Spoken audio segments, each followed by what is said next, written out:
And I looked, and behold, a pale horse, and his name that sat upon him was Death, and hell followed with him, and power was given unto them over the fourth part of the earth, to kill with sword, and with hunger, and with the beasts of the earth. Book of Revelation, chapter 6, verse 8. There have been many related sequential coincidences all throughout my life, incidents that by themselves would have led nowhere. Statistically, the odds against the same are a related sequence of events happening to one individual are astronomically high. It is this series of incidents that have convinced me that God has had a hand in my life. I do not believe in fate. I do not believe in accidents. I cannot and will not accept the theory that long sequences of unrelated accidents determine world events. It is inconceivable that those with power and wealth would not band together with a common bond, a common interest, and a long-range plan to decide and direct the future of the world. For those with the resources to do otherwise would be totally irresponsible. I know that I would be the first to organize a conspiracy to control the outcome of the future if I were such a person and a conspiracy did not yet exist. I would do it in an attempt to ensure the survival of the principles in which I believe, the survival of my family, my survival, and the survival of the human race, if for no other reason. I believe, therefore, that a grand game of chess is being played on a level that we can barely imagine, and we are the pawns. Pawns are valuable only under certain circumstances, and are frequently sacrificed to gain an advantage. Anyone who has studied military strategy is familiar with the concept of sacrifice. Those who have seriously studied history have probably discovered the real reason we go to war on a regularly scheduled basis. My research has shown, at this point, that the future laid out for us may be just about impossible to change. I do not agree with the means by which the powerful few have chosen for us to reach the end. I do not agree that the end is where we should end at all. But unless we can wake the people from their sleep, nothing short of civil war will stop the planned outcome. I base that statement not on defeatism, but on the apathy of the majority of the American people. 25 years ago, I would have believed otherwise, but 25 years ago, I was also sound asleep. We have been taught lies. Reality is not at all what we perceive it to be. We cannot survive any longer by hanging on to the falsehoods of the past. Reality must be discerned at all costs if we are to be a part of the future. Truth must prevail in all instances, no matter who it hurts or helps, if we are to continue to live upon this earth. At this point, what we want may no longer matter. It is what we must do to ensure our survival that counts. The old way is in the certain process of destruction, and a new world order is beating down the door. I fear for the little ones, the innocents, who are already paying for our mistakes. There exists a great army of occupationally orphaned children. They are attending government-controlled daycare centers.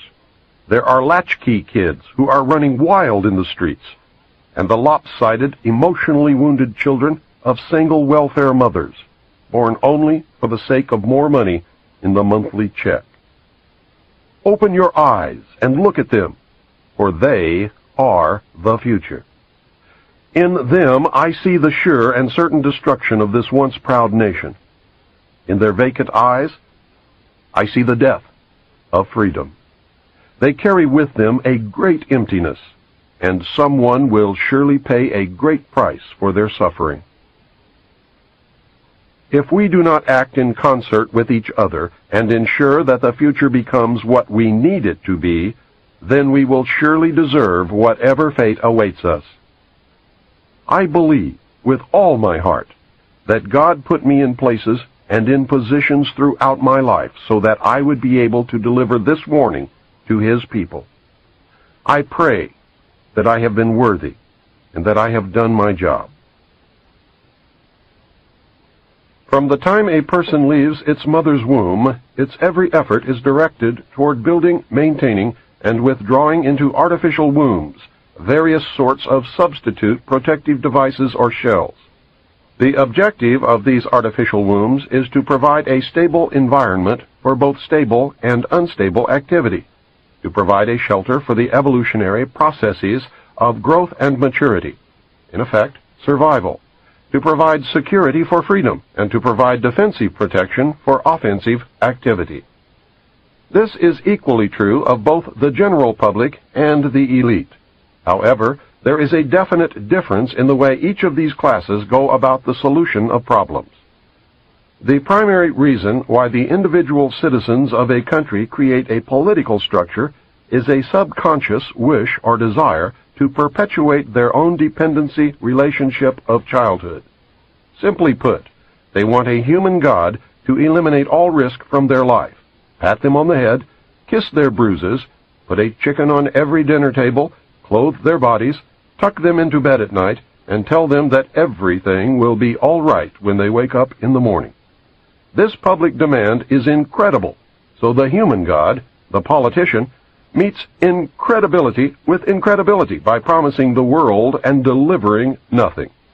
So who is the bigger liar, the public or the Godfather? This public behavior is surrender born of fear, laziness, and expediency. It is the basis of the welfare state as a strategic weapon, useful against a disgusting public. Most people want to be able to subdue and or kill other human beings which disturb their daily lives, but they do not want to have to cope with the moral and religious issues which such an overt act on their part might raise. Therefore, they assign the dirty work to others, including their own children, so as to keep the blood off their own hands. They rave about the humane treatment of animals, and then sit down to a delicious hamburger from a whitewashed slaughterhouse down the street and out of sight. But even more hypocritical, they pay taxes to finance a professional association of hitmen, collectively called politicians, and then complain about corruption in government. Again, most people want to be free to do things, but they are afraid to fail. The fear of failure is manifested in irresponsibility, and especially in delegating those personal responsibilities to others where success is uncertain or carries possible or created liabilities which the person is not prepared to accept. They want authority, but they will not accept responsibility or liability, so they hire politicians to face reality for them. The people hire the politicians so that the people can, 1. Obtain security without managing it. 2. Obtain action without thinking about it. 3. Inflict theft, injury, and death upon others without having to contemplate either life or death. 4. Avoid responsibility for their own intentions. 5. Obtain the benefits of reality and science without exerting themselves in the discipline of facing or learning either of these things. They give the politicians the power to create and manage a war machine to, 1. Provide for the survival of the nation womb. 2. Prevent encroachment of anything upon the nation womb. 3. Destroy the enemy who threatens the nation womb. 4. Destroy those citizens of their own country who do not conform for the sake of stability of the nation womb. Politicians hold many quasi-military jobs, the lowest being the police, which are soldiers, the attorneys and the CPAs next, who are spies and saboteurs, and the judges who shout the orders and run the closed union military shop for whatever the market will bear. The generals are industrialists. The presidential level of commander-in-chief is shared by the international bankers. The people know that they have created this farce and financed it with their own taxes, but they would rather knuckle under than be the hypocrite. Thus, a nation becomes divided into two very distinct parts, a docile subnation and a political subnation. The political subnation remains attached to the docile subnation, tolerates it, and leeches its substance until it grows strong enough to detach itself and then devour its parent. Human beings are machines, levers which may be grasped and turned, and there is little real difference between automating a society and automating a shoe factory. Factor 1. As in every social system approach, stability is achieved only by understanding and accounting for human nature. A failure to do so can be, and usually is, disastrous. As in other human social schemes, one form or another of intimidation, or incentive, is essential to the success of the draft. Physical principles of action and reaction must be applied to both internal and external subsystems. To secure the draft, individual brainwashing, programming, and both the family unit and the peer group must be engaged and brought under control. Factor 2. Father. The man of the household must be housebroken to ensure that Junior will grow up with the right social training and attitudes. The advertising media, etc., are engaged to see to it that father-to-be is compliant before or by the time he is married. He is taught that he either conforms to the social notch cut out for him, or his sex life will be hobbled, and his tender companionship will be zero. He is made to see that women demand security more than logical, principled, or honorable behavior. By the time his son must go to war, father, with jelly for a backbone, will slam a gun into Junior's hand before father will risk the censure of his peers or make a hypocrite of himself by crossing the investment he has in his own personal opinion or self-esteem. Junior will go to war, or father will be embarrassed. So Junior will go to war, the true purpose notwithstanding. Factor 3. Mother. The female element of human society is ruled by emotion first and logic second. In the battle between logic and imagination, imagination always wins. Fantasy prevails. Maternal instinct dominates, so that the child comes first and the future comes second. A woman with a newborn baby is too starry-eyed to see a wealthy man's cannon fodder or a cheap source of slave labor. A woman must, however, be conditioned to accept the transition to reality when it comes, or sooner. As the transition becomes more difficult to manage, the family unit must be carefully disintegrated, and state-controlled public education and state-operated child care centers must become more common and legally enforced so as to begin the detachment of the child from the mother and father at an earlier age. Inoculation of behavioral drugs can speed the transition for the child. Factor 4. Junior. The emotional pressure for self-preservation during the time of war and the self-serving attitude of the common herd that have an option to avoid the battlefield is all of the pressure finally necessary to propel Johnny off to war. Their quiet blackmailings of him are the threats: no sacrifice, no friends, no glory, no girlfriend. Factor 5. Sister. And what about Junior's sister? She is given all the good things of life by her father and taught to expect the same from her future husband regardless of the price. Factor 6. Cattle. Those who will not use their brains are no better off than those who have no brains. And so this mindless school of jellyfish, father, mother, son, and daughter, become useful beasts of burden or trainers of the same. So now you know. You can see every step that the elite have taken in their war to control this once great nation. You can see the steps that will be taken in the future. You can no longer pretend innocence. Your denial of the conspiracy will fall on deaf ears. This tape is part of the education that will give Americans the weapons needed in the coming months and years of hardship as the New World Order struggles to be born. Truths cannot be negated or shrugged away.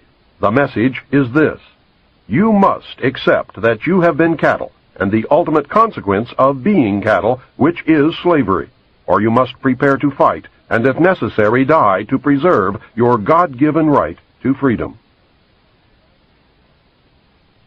History is replete with whispers of secret societies, accounts of elders or priests who guarded the forbidden knowledge of ancient peoples, prominent men meeting in secret who directed the course of civilization are recorded in the writings of all people. The oldest is the Brotherhood of the Snake, also called the Brotherhood of the Dragon, and it still exists under many different names. The Brotherhood of the Snake is devoted to guarding the secrets of the ages and to the recognition of Lucifer as the one and only true God. If you do not believe in God, Lucifer, or Satan, you must understand that there are great masses of people who do. I do not believe in racism, but millions do, and their beliefs and actions based upon those beliefs will affect me. It is clear that religion has always played a significant role in the course of these organizations. Communication with a higher source, often divine, is a familiar claim in all but a few. The secrets of these groups are thought to be so profound that only a chosen, well-educated few are able to understand and use them. These men use their special knowledge for the benefit of all mankind. At least, that is what they claim. But how are we to know, since their knowledge and actions have been secret? Fortunately, some of it has become public knowledge. Secret societies mirror many facets of ordinary life. There is always an exclusivity of membership, with the resultant importance attached to being or becoming a member. This is found in all human endeavors, even those which are not secret, such as football teams or country clubs. This exclusivity of membership is actually one of the secret society's most powerful weapons. There is the use of signs, passwords, and other tools. These have always performed valuable functions in man's organizations everywhere. The stated reason, almost always different from the real reason for the society's existence, is important. It can be anything, but is usually fraternal and is found in all pressure groups wherever people congregate. The most potent tool of any secret society is the ritual and myth surrounding initiation. These special binding ceremonies have very deep meaning for the participants. Initiation performs several functions which make up the heart and soul of any true secret society. Like boot camp, the initiation into the armed forces, important aspects of human thought that are universally compelling are merged to train and maintain the efforts of a group of people to operate in a certain direction. Initiation bonds the members together in mysticism. Neophytes gain knowledge of a secret, giving them special status. The ancient meaning of neophyte is planted anew or reborn. A higher initiation is, in reality, a promotion inspiring loyalty and the desire to move up to the next rung. The goals of the society are reinforced, causing the initiated to act toward those goals in everyday life. That brings about a change in the political and social action of the member. The change is always in the best interest of the goals of the leaders of the secret society. The leaders are called adepts. This can best be illustrated by the soldier trained to follow orders without thinking. The result is often the wounding or death of the soldier for the realization of the commander's goal, which may or may not be good for the overall community. Initiation is a means of rewarding ambitious men who can be trusted. You will notice that the higher the degree of initiation, the fewer the members who possess the degree. This is not because the other members are not ambitious, but because a process of very careful selection is being conducted. A point is reached where no effort is good enough without a pull up by the higher members. Most members never proceed beyond this point and never learn the real secret purpose of the group. The frozen member from that point on serves only as a part of the political power base, as indeed he has always done. You may have guessed by now that initiation is a way to determine who can and cannot be trusted. A method of deciding exactly who is to become an adept may be decided during initiation by asking the candidate to spit upon the Christian cross. If the candidate refuses, the members congratulate him and tell him, "You have made the right choice, as a true adept would never do such a terrible thing." The newly initiated might find it disconcerting, however, that he or she never advances any higher. If instead the candidate spits upon the cross, he or she has demonstrated a knowledge of one of the mysteries and soon will find him or herself a candidate for the next higher level. The mystery is that religion is but a tool to control the masses. Knowledge or wisdom is their only God, through which man himself will become God. Man's desire to be one of the elect is something that no power on earth has been able to lessen, let alone destroy. It is one of the secrets of secret societies. It is what gives them a political base and lots of clout. Members often vote the same and give each other preference in daily business, legal, and social activities. It is the deepest desire of many to be able to say, "I belong to the elect." The first secret that one must know to even begin to understand the mysteries is that their members believe that there are but few truly mature minds in the world. They believe that those minds belong exclusively to them. The philosophy that follows is the classic secret society view of humanity. When a person of strong intellect is confronted with a problem which calls for the use of reasoning faculties, they keep their poise and attempt to reach a solution by garnering facts bearing upon the question.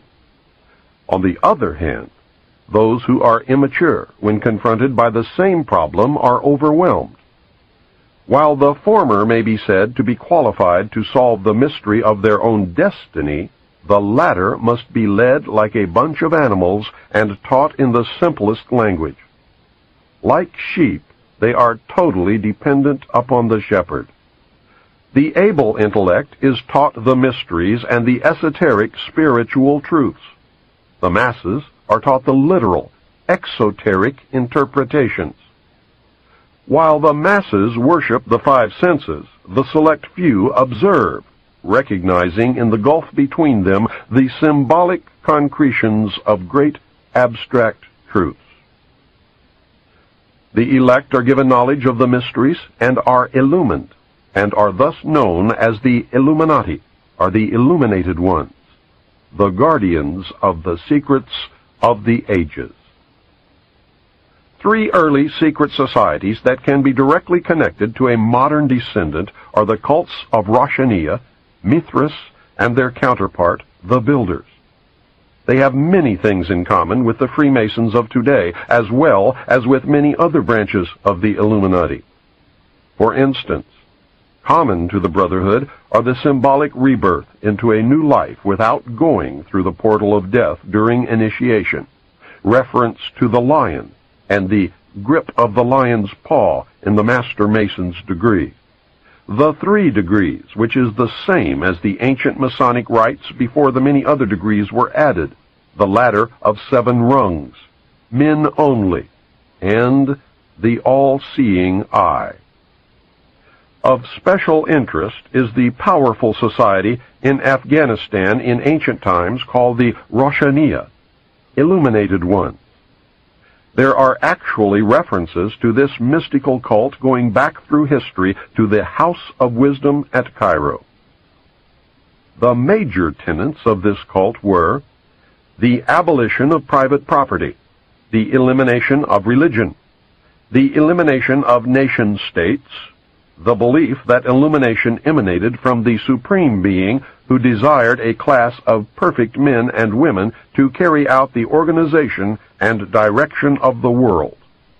Belief in a plan to reshape the social system of the world by first taking control of individual countries one by one, and the belief that after reaching the fourth degree, one could communicate directly with the unknown supervisors who had imparted knowledge to initiates throughout the ages. Wise men will again recognize the Brotherhood. Can you hear the echo of the Nazi Party, the Communist Party, the extreme right and the extreme left? The important fact to remember is that the leaders of both the right and the left are a small hard core of men who have been and still are Illuminists or members of the Brotherhood. They may have been or may be members of the Christian or Jewish religions, but that is only to further their own ends. They are, and always have been, Luciferian and internationalist. They give allegiance to no particular nation, although they have used, on occasion, nationalism to further their causes. Their only concern is to gain greater economic and political power. The ultimate objective of the leaders of both groups is identical. They are determined to win for themselves undisputed control of the wealth, natural resources, and manpower of the entire planet. They intend to turn the world into their conception of a Luciferian totalitarian socialist state. In the process, they will eliminate all Christians, Jews, and atheists. You have just learned one, but only one, of the great mysteries.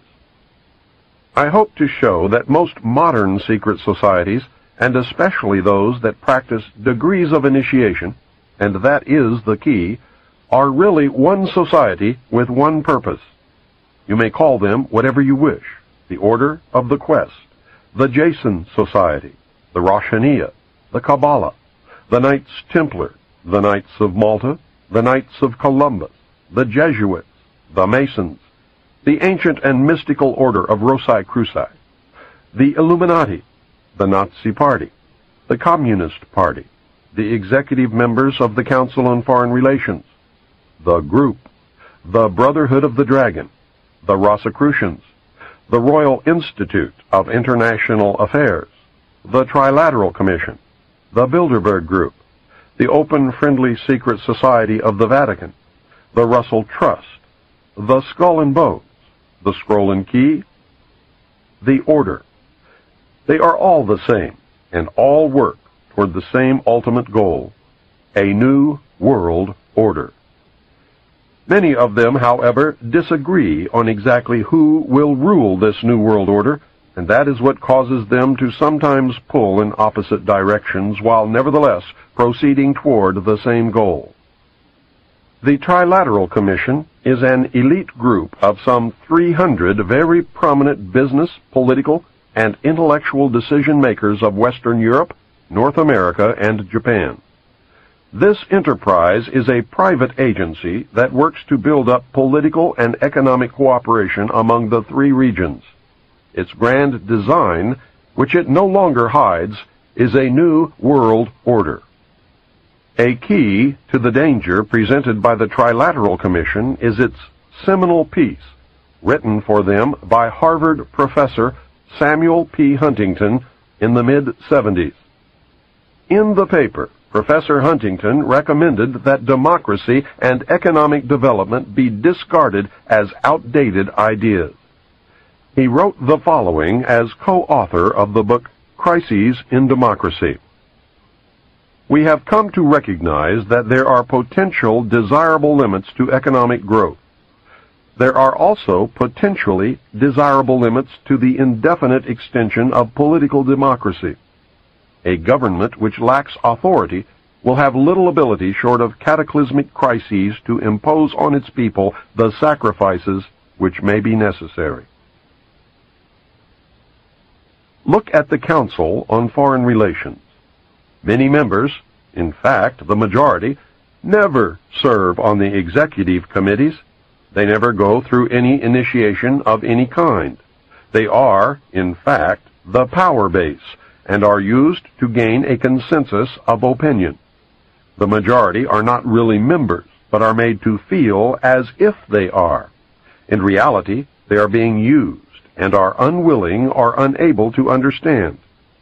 The Executive Committee is an inner core of intimate associates, members of a secret society called the Order of the Quest, also known as the Jason Society, devoted to a common purpose. The members are an outer circle on whom the inner core acts by personal persuasion, patronage, and social pressure. That is how they bought Henry Kissinger. Rockefeller gave Kissinger a grant of $50,000 in the early 50s, a fortune in those days, and made dear old Henry a member of the CFR. Anyone in the outer circle who does not toe the mark is summarily expelled, and the lesson is not lost on those who remain. Do you remember the human desire to be a member of the elect? That is the principle at work. The Council on Foreign Relations has been the foremost flank of America's foreign policy establishment for more than half a century. The Council on Foreign Relations is a private organization of business executives, scholars, and political leaders that studies global problems and plays a key role in developing United States foreign policy. The CFR is one of the most powerful semi-official groups concerned with America's role in international affairs. It is controlled by an elect group of men recruited from the Skull and Bones and the Scroll and Key societies of Harvard and Yale, which are both chapters of a secret branch of the Illuminati known as Chapter 322 of the Order. The members of the Order make up the Executive Committee of the Council on Foreign Relations after undergoing initiation into the Order of the Quest, also known as the Jason Society. The Council on Foreign Relations is an offshoot sister organization to the British Royal Institute of International Affairs. Their goal is a new world order. Although it existed as a dinner club in New York, it did not take on its present power until 1921, when it merged with the Royal Institute of International Affairs and received its financial base from J.P. Morgan, the Carnegie Endowment, the Rockefeller family, and other Wall Street banking interests. The Council on Foreign Relations controls our government. Through the years, its members have infiltrated the entire executive branch, State Department, Justice Department, Central Intelligence Agency, and the top ranks of the military. Every director of the Central Intelligence Agency has been a member of the CFR. Most presidents since Roosevelt have been members. The members of the CFR dominate ownership of the press, and most, if not all, of America's top journalists are members. The CFR does not conform to government policy. The government conforms to CFR policy. I read top-secret documents while with Naval Intelligence that stated that President Eisenhower had appointed 6 of the Executive Committee members of the CFR to sit on the panel called Majesty 12, also known as Majority 12 for security reasons. Majesty 12 is the secret group that is supposed to control extraterrestrial information and projects. The document stated that Eisenhower had also appointed 6 members from the executive branch of government who were also members of the CFR. The total membership of Majesty 12 was 19, including Dr. Edward Teller and the 6 members from the Jason Scientific Group. Again, whether this is true or disinformation depends solely upon the existence of aliens. The CFR is a secret society in that it forbids the taking of notes or the publishing of minutes of its meetings. Any member who divulges the subject or any part of any conversation or talk that took place during a meeting is terminated. The goal of the Council on Foreign Relations is a new world order. Remember, never worship a leader. If you worship a leader, you then no longer have the ability to recognize when you have been deceived. The most powerful secret organization in the world is the Bilderberg Group, organized in 1952 and named after the hotel where its first meeting took place in 1954. The man who organized the Bilderberg Group, Prince Bernhard of the Netherlands, has the power to veto the Vatican's choice of any pope it selects. Prince Bernhard has this veto power because his family, the Habsburgs, are descended from the Roman emperors.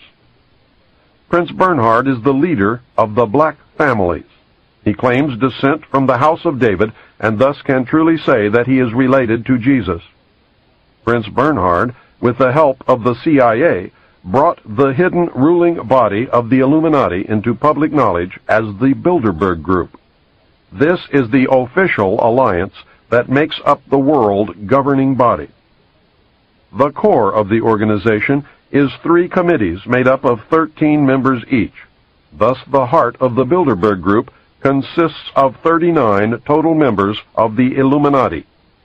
The 3 committees are made up exclusively of members of all the different secret groups that make up the Illuminati, the Freemasons, the Vatican, and the black nobility.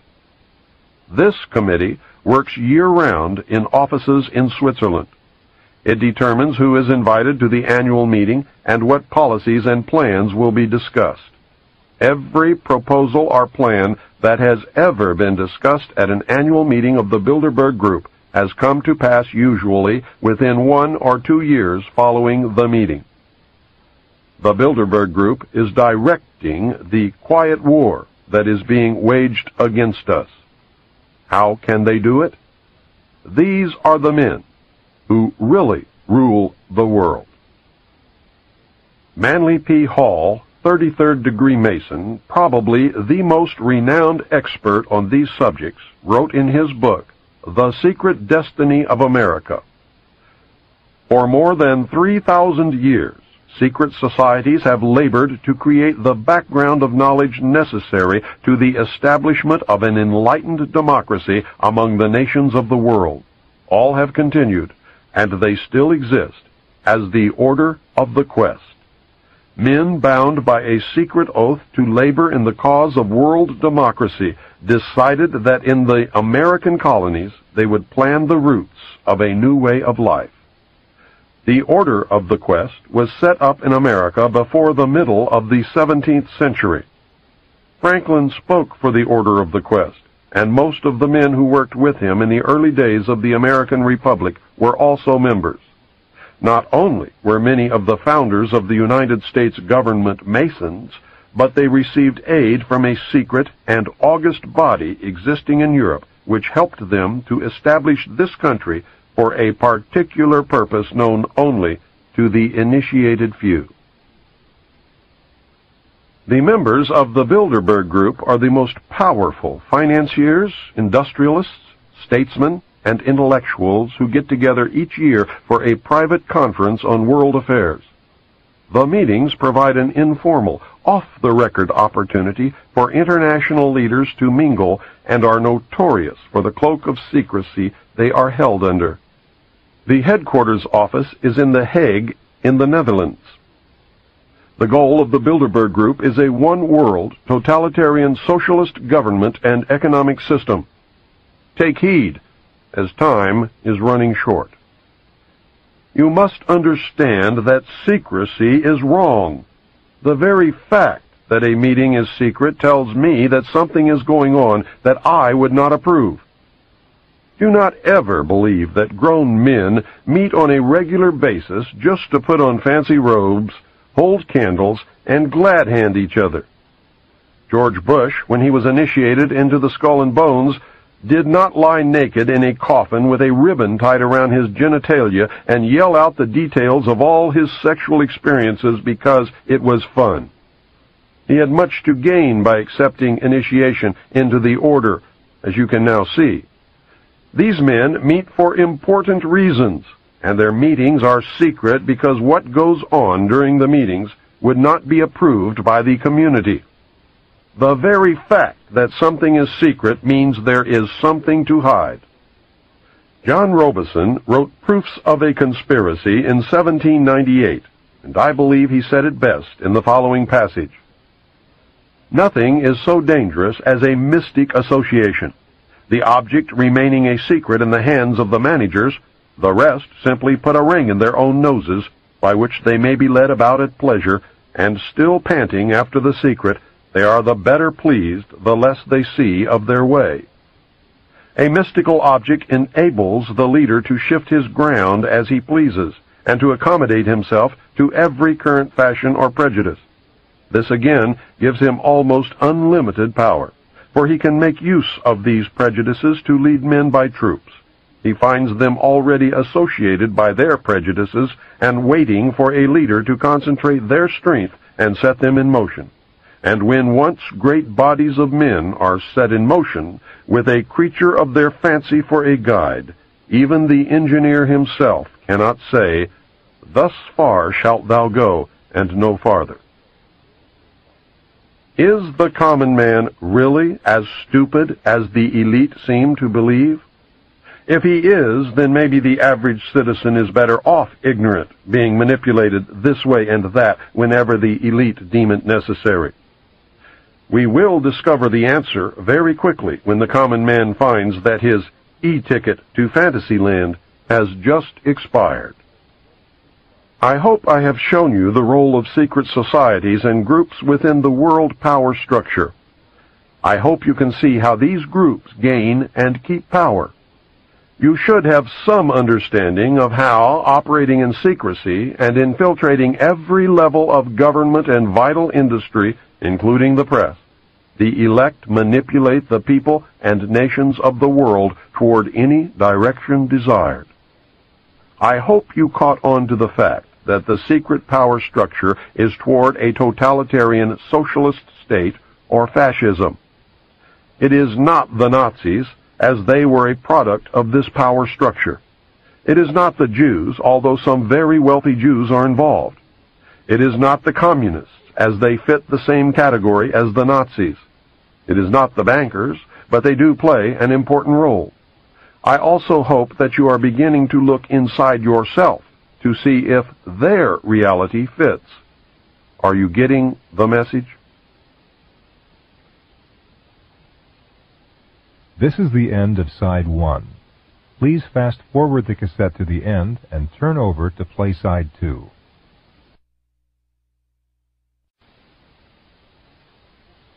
When our forefathers wrote the Constitution of these United States, they provided safeguards against despotism by providing a balance of power. The Constitution was set up to provide clear divisions of legislative, judicial, and executive powers. It was believed that this system would ensure that if one branch got out of hand, the other two would act to keep the one in check. This balance of power was predicated upon the assumption that none of the three branches could or would infringe upon the power of the others. The Constitution is clear on the functions of each of the branches. The legislative will make the laws. The judicial will interpret the law. The executive will decide policy and enforce the law. This, of course, is the simplest of explanations, but this is not a textbook on government. My intent is to acquaint you with simple basics of the balance of power so that you can then understand how it has been subverted. The legislature, made up of Congress in the form of the House and Senate, is required to publish the laws that are made, and this is done in the Congressional Record and the Federal Register. Pending or passed legislation can be obtained by citizens through their congressmen or from the government printing office. Citizens cannot be held responsible for the law if it is not made available to them. It is paradoxical that the government body most representative of the American citizen is the one that has been the most easily subverted. Through political action committees, payoffs, pork barrel politics, professional politicians, congressmen who are members of secret societies, and through greed and fear, our representatives and senators quit representing us long ago. Congress has tremendous powers, but fails in most cases to exercise even a token amount. How is it that our legislature has allowed and at times encouraged the executive branch to write law? You probably did not know that the President and others in the executive branch of the government can and do write law. This is done in the form of presidential executive orders, National Security Council memos, National Security Decision Directives, and National Security Directives. NSC memos were broad policy papers in the days after passage of the National Security Act. NSC memos became narrower and more specific over the years, and the name has varied. Under Kennedy, they were called National Security Action Memorandums. President Bush changed the name to National Security Directives. There is a tremendous difference between presidential executive orders, NSC memos, and National Security Decision Directives. Presidential executive orders are listed in the Federal Register, or presidential findings, which are made known to the House and Senate Intelligence Committees. The most important difference between the presidential executive orders and all of the others, no matter what they are called, is that the others do not have to be reported, reviewed, made available to anyone, or even acknowledged that they exist. There is no oversight whatsoever that could maintain a check on the legality of these national security directives. The President and others within the executive branch have used these super-secret directives to skirt the balance of power and write law without anyone's knowledge. Justification of the President's power to write law through executive orders stems from the failure of the government to rescind the declaration of martial law during the Civil War. In effect, the United States has been under martial law ever since Lincoln's administration. These NSDs are powerful, hidden, and dangerous tools. They were prolific during the Reagan administration. Over 300 were written, with no more than 50 ever leaking out to undergo public scrutiny. Yet, most Americans have never heard of these subversive weapons. They are being used to destroy our Constitution. I believe that everyone should know about this corruption of government. Congress has turned a blind eye to these abuses of executive power. At 3:30 a.m. Saturday, August 4th, 1990, the Senate made it even easier for the executive branch to subvert the Constitution and may have made George Bush the first American king. At that time, on that day, a minority of United States senators, maybe 10 at the most, passed Senate Intelligence Authorization Act for fiscal year 1991. The bill was fraudulently introduced as a reform to prevent future incidents of the abuses brought to light during the Iran-Contra scandal. Instead of preventing future abuses, however, it virtually authorizes essentially every abuse. The bill was carefully brought to a vote by Senator Sam Nunn in the dead of night when the opposition was gone. It effectively transfers most authority over the United States government directly into the hands of the President and thus directly into the hands of the secret government. The President was given the power to initiate war, appropriate public funds, define foreign policy goals, and decide what is important to our national security. In Oversight of Intelligence Activities, Title VII, Senate Bill 2834 authorizes the following. Gives the President power to initiate covert actions. This has never before been given to the President. Prevents Congress from stopping the President's initiation of covert actions. Allows the President to use any federal departments, agencies, or entities to operate or finance a covert operation. Empowers the President to use any other nation or private contractor or person to fund or operate a covert action. Redefines covert actions as operations necessary to support foreign policy objectives of the United States, a definition that is so vague and broad as to be essentially unlimited. For the first time officially claims the right of the United States to secretly interfere in the internal, political, economic, or military affairs of other countries in direct and flagrant violation of international law.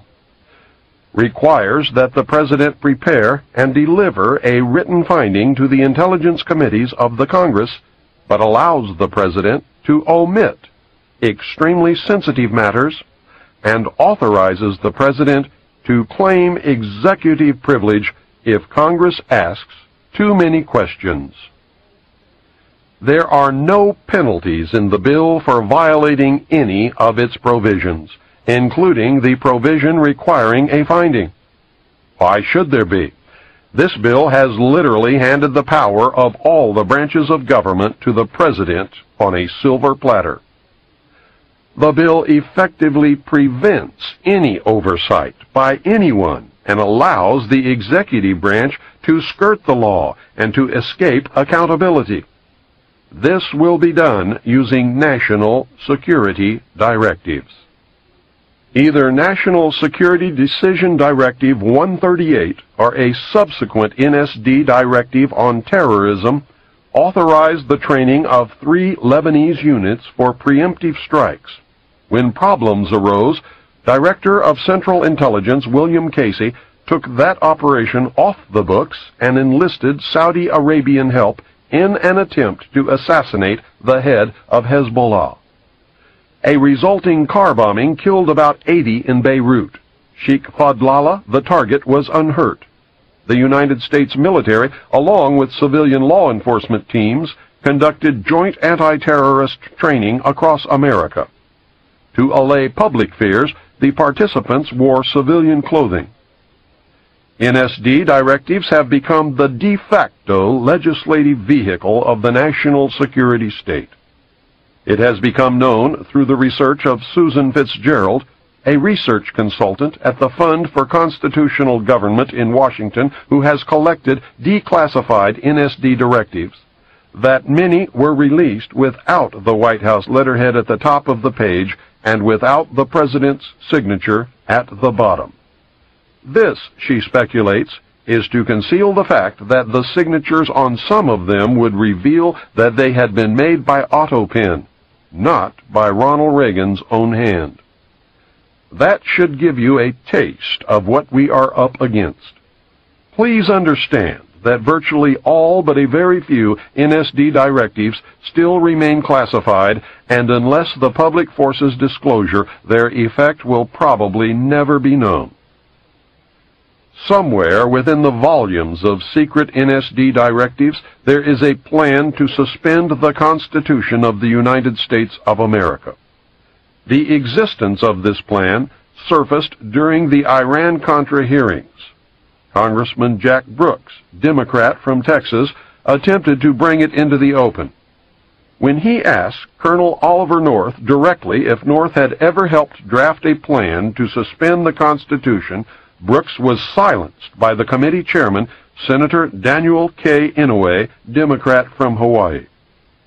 Senator Inouye stated that the subject dealt with national security, and any questions regarding the matter could be brought up during a closed-door session. We never learned the outcome. I would like to know who gave anyone in any branch of government with any title the right to suspend the Constitution at any time, for any reason, under any conditions. I believe the plan to suspend the Constitution is directly tied to the underground facility called Mount Weather and to the Federal Emergency Management Agency known as FEMA. Mount Weather is so shrouded in secrecy that 99.9% of Americans have never heard of it. FEMA, however, is another story. Remember Hurricane Hugo? Remember the federal agency FEMA that was sent to handle the emergency and was thrown out by the citizens because of gross incompetence? FEMA was incompetent because emergency management is just a guise for its real purpose, which is to take over local, state, and federal government in case of a national emergency. The only way FEMA could do such a thing is if the Constitution were suspended and martial law were to be declared. Therefore, its very existence is proof positive that a plan to suspend the Constitution does, in fact, exist. Just outside of a sleepy little town called Bluemont, Virginia, about 46 miles west of Washington, D.C., is an area of wilderness covering what has been called the toughest granite rock in the eastern United States. The area is surrounded by signs marked Restricted Area, and this installation has been declared a restricted area. Unauthorized entry is prohibited. Other signs state, all persons and vehicles entering hereon are liable to search. Photographing, making notes, drawings, maps, or graphic representations of this area or its activities is prohibited. Such material found in the possession of unauthorized persons will be confiscated. Internal Security Act of 1950. The installation is beneath a mountain, and its name is the Western Virginia Office of Controlled Conflict Operations. Its nickname is Mount Weather. It was ordered to be built by the Federal Civil Defense Administration, which is now the Federal Preparedness Agency. Mount Weather was designed in the early 50s as part of a civil defense program to house and protect the executive branch of the federal government. The official name was the Continuity of Government Program. Congress has repeatedly tried to discover the real purpose of Mount Weather, but so far has been unable to find out anything about this secret installation. Retired Air Force General Leslie W. Bray, director of the Federal Preparedness Agency, told the Senate Subcommittee on Constitutional Rights in September 1975, I am not at liberty to describe precisely what is the role and the mission and the capability that we have at Mount Weather or at any other precise location. In June 1975, Senator John Tunney, Democrat from California, chairman of the Subcommittee on Constitutional Rights, charged that Mount Weather held dossiers on at least 100,000 Americans. He later alleged that the Mount Weather computers, described as the best in the world, can obtain millions of pieces of additional information on the personal lives of American citizens simply by tapping the data stored at any of the other 96 federal relocation centers. I know from my stint with the Office of Naval Intelligence that these dossiers consist of information collected about American patriots, men and women who are most likely to resist the destruction of our Constitution and the formation of the totalitarian police state under the New World Order. The Patriot Data Bank is constantly updated so that when the appointed hour arrives, all patriots can be rounded up with little, if any, effort. The plan calls for this to be accomplished in the dead of night on a national holiday. The most likely holiday is Thanksgiving, when everyone, no matter the religion, race, or creed, will be at home. The targets will be ripe for the picking after a heavy meal, maybe some alcoholic beverages, and during a deep sleep. There is a traitor in the Patriot movement who provides the secret government with accurate names and addresses of patriots who will fight to protect and defend the Constitution. My recommendation is that no patriot should ever be at home or in the home of any family member on any holiday ever again until the traitors have been hung and the Constitution restored as the supreme law of the land. Some sources state that Mount Weather is virtually an underground city, complete with dormitories, private apartments, streets, sidewalks, cafeterias, hospitals, water purification systems, power plant, office buildings, a lake fed by fresh water from underground springs, a mass transit system, and many other astounding things. Several disturbing facts emerge when one researches Mount Weather.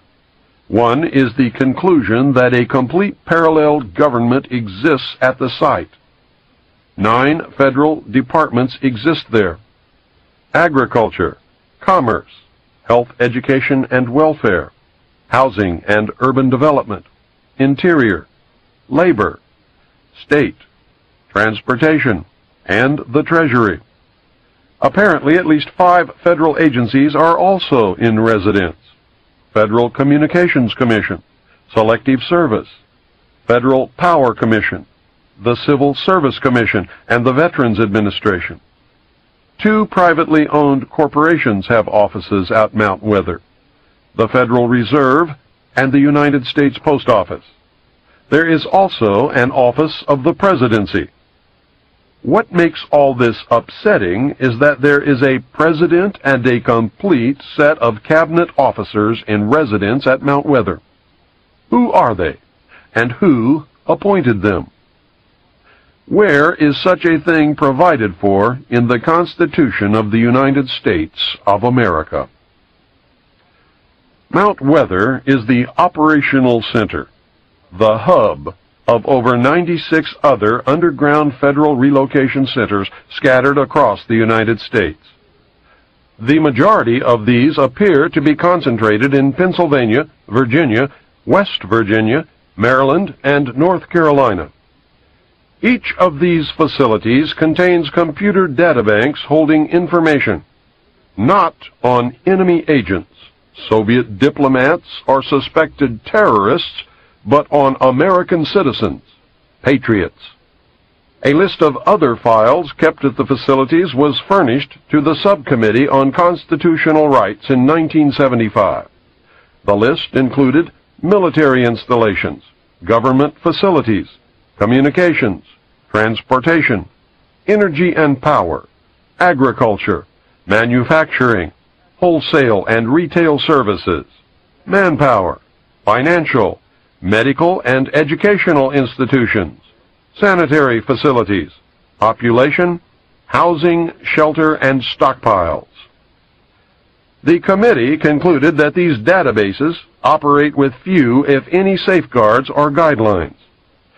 Senator James Borzek, Democrat from South Dakota, a member of the subcommittee, said, "I feel the entire operation has eluded the supervision of either Congress or the courts." Chairman Tunney said, "Mount Weather is out of control." Nothing was done by Congress to rectify the situation, however, and Mount Weather remains out of control. Former high-level officials from Mount Weather agree that the base at Mount Weather is much more than any standby government facility or storage center for the preservation of records. They describe it as an actual government in waiting. We do not merely store essential information. The facility attempts to duplicate the vital functions of the executive branch of the administration. As stated previously, according to my research, this includes a president and all cabinet members actually in residence. Protocol even demands that subordinates address them as Mr. President or Mr. Secretary. Most of these mysterious appointees have held their positions through several administrations. "We just act on the orders of the President in national emergencies," said one former Mount Weather official. The Federal Preparedness Administration, known as FPA, in its 1974 annual report stated that studies conducted at Mount Weather involve the control and management of domestic political unrest where there are material shortages such as food riots, or in strike situations where the FPA determines that there are industrial disruptions and other domestic resource crises. The report states that the bureaucracy at Mount Weather invokes what it calls civil crises management. Officials who were at Mount Weather and who have furnished us with data say that during the 1960s, the complex was actually prepared to assume certain governmental powers at the time of the 1961 Cuban Missile Crisis and the assassination of President Kennedy in 1963. The source said that the installation used the tools of its civil crises management program on a standby basis during the 1967 and 1968 urban riots and during a number of national anti-war demonstrations against the administration by the American people. Daniel J. Cronin, who was the assistant director for the FPA, outlined a massive surveillance and manipulation program that is directed against the American population on a continuing basis. The FPA has organized an impressive armament of resources and equipment. Mr. Cronin described in an interview his agency's attitude toward its wide-ranging surveillance program. "We try to monitor situations," he said, "and get to them before they become emergencies. No expenses spared in the monitoring program." He cited reconnaissance satellites, local and state police intelligence reports, and law enforcement agencies of the federal government as examples of the resources available to the FPA for information gathering. The only document that I was able to find that attempts to outline some of the statutory authority of Mount Weather is Executive Order 11490. It was drafted by General George A. Lincoln, former director for the Office of Emergency Preparedness, which preceded the FPA, and was signed into law by President Nixon in October of 1969. Executive Order 11490 superseded Executive Order 11051, signed on October 2, 1962, by President Kennedy. Kennedy's order used the language, "Whereas national preparedness must be achieved, as may be required to deal with increases in international tension with limited war or with general war, including attack upon the United States." Nixon's order began, "Whereas our national security is dependent upon our ability to assure continuity of government at every level in any national emergency-type situation that might conceivably confront the nation." Nixon has deleted any reference to war, imminent attack, and general war from the order and replaced them with the phrase, "during any emergency that might conceivably occur." Nixon's order, which is the one in effect today, allows the government, in the form of FEMA, to suspend the Constitution for literally any reason they decide to call a national emergency.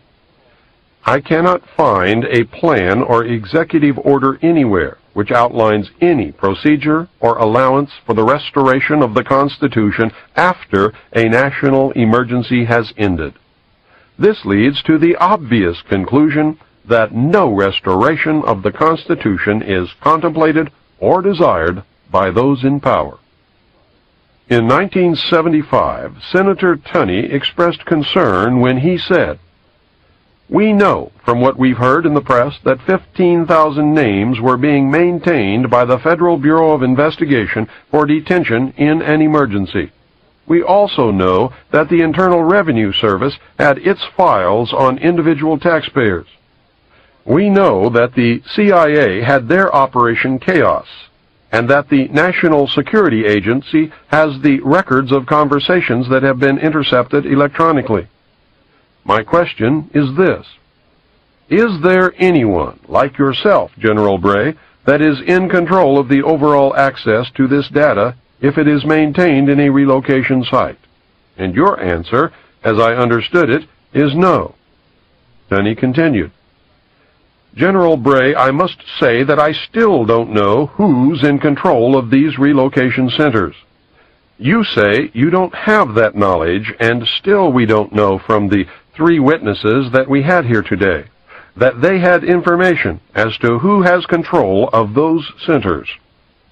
I am not at liberty, Bray answered, to describe precisely what is the role and the mission and the capability that we have at Mount Weather or at any other precise location.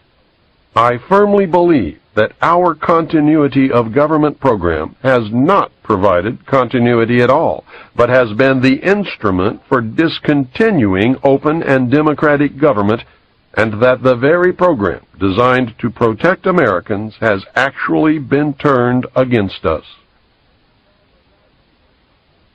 There's a guy by the name of Buster Horton.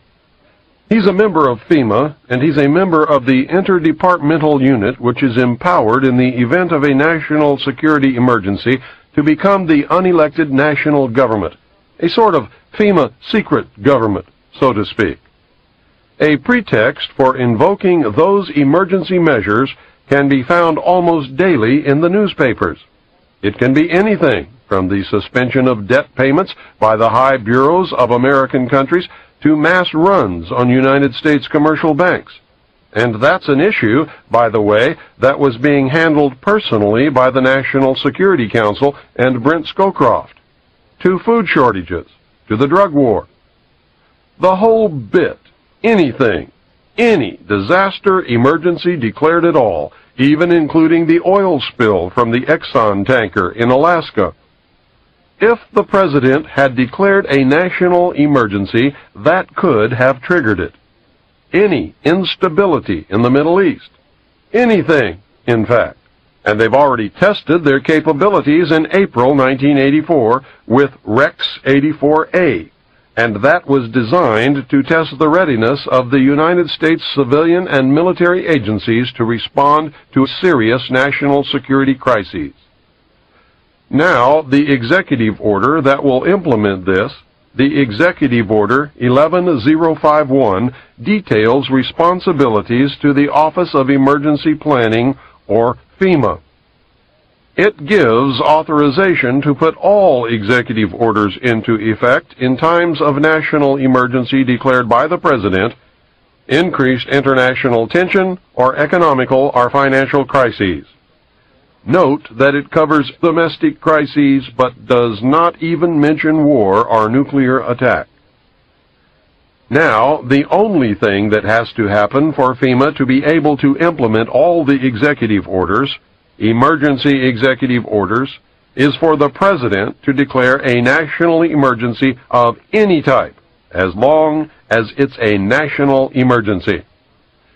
Executive Order 10995 provides for the takeover of the communications media. Executive Order 10997 provides for the takeover of all electric, power, petroleum, gas, fuels, and minerals. Executive Order 10988 provides for the takeover of food resources and farms. Executive Order 10999 provides for the takeover of all modes of transportation, control of highways, seaports, and etc. Executive Order 11000 provides for mobilization of all civilians into work brigades under the government supervision. Executive Order 11001 provides for governmental takeover of all health, education, and welfare functions. Executive Order 11002 designates the Postmaster General to operate a national registration of all persons. Executive Order 11003 provides for the government to take over airports and aircraft. Executive Order 11004 provides for the Housing and Finance Authority to relocate communities, designate areas to be abandoned, and establish new locations for populations. Executive Order 11005 provides for the government to take over railroads, inland waterways, and public storage facilities. Now, all of these were combined under Nixon into one huge executive order which allows all of this to take place if the President declares a national emergency, and it can be implemented by the head of FEMA, not by the President. The President has already given him that power under these executive orders. All of these were combined into Executive Order 11490, and that was signed by President Carter on July 20th, 1979, and is, in fact, law. Now, remember what North said during the Iran-Contra hearings. He said that they were prepared to suspend the Constitution of the United States, and he said if it hadn't been for their getting caught that this would have happened. And all that did was delay it. This is what is still going to happen. President Bush issued a new executive order delegating to the director of FEMA powers which were vested in the President by the Disaster Relief and Emergency Assistance Act of 1988. And although the order was described by the White House as simply a technical matter, in reality the revision delegated to the FEMA director direct responsibility for a large number of items which were earlier only the President's prerogative, and that includes responsibility for general federal assistance, federal emergency assistance, hazard mitigation, individual and family grant programs, and the power to direct other federal agencies to assist in an emergency. And that's the key. All other federal agencies will come under FEMA. Of course, the President retains the power to actually declare an emergency, but as soon as he does that, the implementation of the measures utilized will be transferred directly to the director of FEMA. Professor Samuel P. Huntington drafted for Jimmy Carter Presidential Memorandum 32, which led to the creation of FEMA in 1979. He wrote the seminal piece for the Trilateral Commission in the mid-1970s, recommending that democracy and economic development be discarded as outdated ideas. He wrote as co-author of the book Crises in Democracy. We have come to recognize that there are potential desirable limits to economic growth.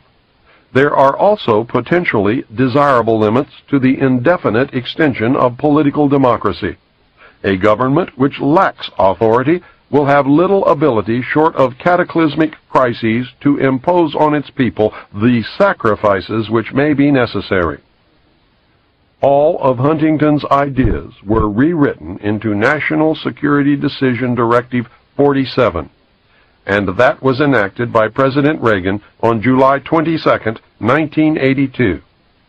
It identified important areas to be upgraded, such as the nation's industrial base to maintain the national defense, but it nonetheless, and this is very important, laid the groundwork for the secret government's options to institute a police state, and its title is Emergency Mobilization Preparedness.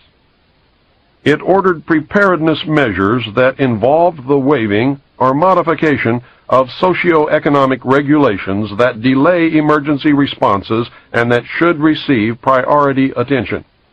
It also specified that preparedness measures that are or may be impeded by legal constraints be identified in the priority task that lays the groundwork for the suspension of the Constitution.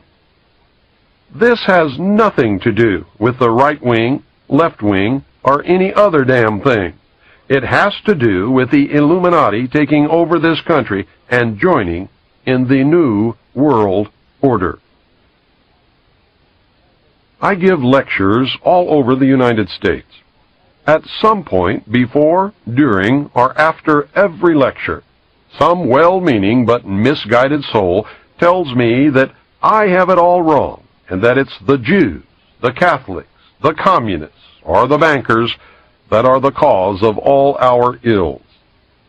The target group is blamed for everything that has ever gone wrong. Power over everyone and everything is always attributed to this group, whichever group it happens to be at that moment to that person. These poor people are on the right track in that there has been and certainly is a conspiracy to bring about a totalitarian world order. They are completely off track to think that any one ethnic, religious, or financial group alone could ever muster enough power to bring its plan to fruition. One group, you see, would always be opposed by all of the other special interest groups that exist and have always existed throughout history. That is, unless they were all really the same group, the Illuminati, or for some reason they became unified, the Bilderberg Group. The one-group scenario, except for the Illuminati, has been used effectively to divert your attention away from the truth. It has caused you to fight each other in a manipulation that always leads the real conspiracy closer to its ultimate goal, a new world order. Following World War II, something happened that was to have tremendous significance for the future of all mankind. The intellectuals took note of this happening and brought it to the attention of the world power elite. The elite were severely shaken by the predicted repercussions of this event. They were told that by or shortly after the year 2000, the total collapse of civilization as we know it and the possible extinction of the human race could occur. It could occur, that is, if we did not destroy the earth with nuclear weapons before then. They were told that the only things that could stop these predicted events would be severe cutbacks of the human population, the cessation or retardation of technological and economic growth, the elimination of meat in the human diet, strict control of future human reproduction, a total commitment to preserving the environment, colonization of space, and a paradigm shift in the evolutionary consciousness of man. Those in power immediately formed an alliance and set about bringing the recommended changes to fruition through propaganda, mind control, and other manipulations of the masses. The Illuminati's prayers had been answered. What was this event that caused so much consternation and changed forever the future of the world? Millions of soldiers returned from war. The soldiers found lonely, eager women waiting for them. The greatest coupling in the history of the human race occurred. The result was everyone born between 1941 and 1955 and the children that they would eventually produce. It was me, and you, and everyone who lives today. It was the great worldwide baby boom. It was the culmination of all men's efforts to survive through history. It was modern medicine, better diets, heat in winter, pure running water, and proper disposal of sewage. It was the point in history when the birth rate so exceeded the death rate that the world's population doubled between 1957 and 1990. It was the most wonderful time in the history of the world, but it was also the worst. It signaled the end of man's most precious achievement. An alliance of all of the powers on earth, open and hidden, decided that individual freedoms could no longer be tolerated in the interest of the preservation of the human race. They believed the common man could not be trusted. What had been the unfulfilled dream of many individual groups became reality by the concentration of power in the alliance known as the Bilderberg Group. What had been impossible before was now promised. The new world order that so many had envisioned was now a certainty. The first study was made during World War II to determine the impact of the returning soldiers upon the economy. The results mobilized the ruling elite. A second secret study was conducted in 1957 by scientists meeting in Huntsville, Alabama. It confirmed the results of the first. The conclusion was that civilization as we know it would collapse shortly after the year 2000 unless the population was seriously curtailed. Studies were done to determine a method to arrest the population explosion before the point of no return would be reached. It was determined that an immediate attack on the problem would involve 2 points of intervention. The first was to lower the birth rate, and the second was to increase the death rate. To lower the birth rate, several programs were put into motion. The first was the development of positive birth control methods using diaphragms and condoms, foam and birth control pills, and sterilization, abortion, and hysterectomy procedures. These were developed and implemented. The women's liberation movement was started with the demand for free abortions, using pro-choice as its rallying cry. Homosexuality was encouraged, and gay liberation was born. Homosexuals do not have children. Zero population growth became a hot subject at cocktail parties. Individual freedom, the heat of the moment, religion, and the old blue laws sabotaged these efforts, and while zero population growth became a reality in some areas, population increased rapidly in others. This is the end of Side 2. Please go on to the second tape to play Side 3.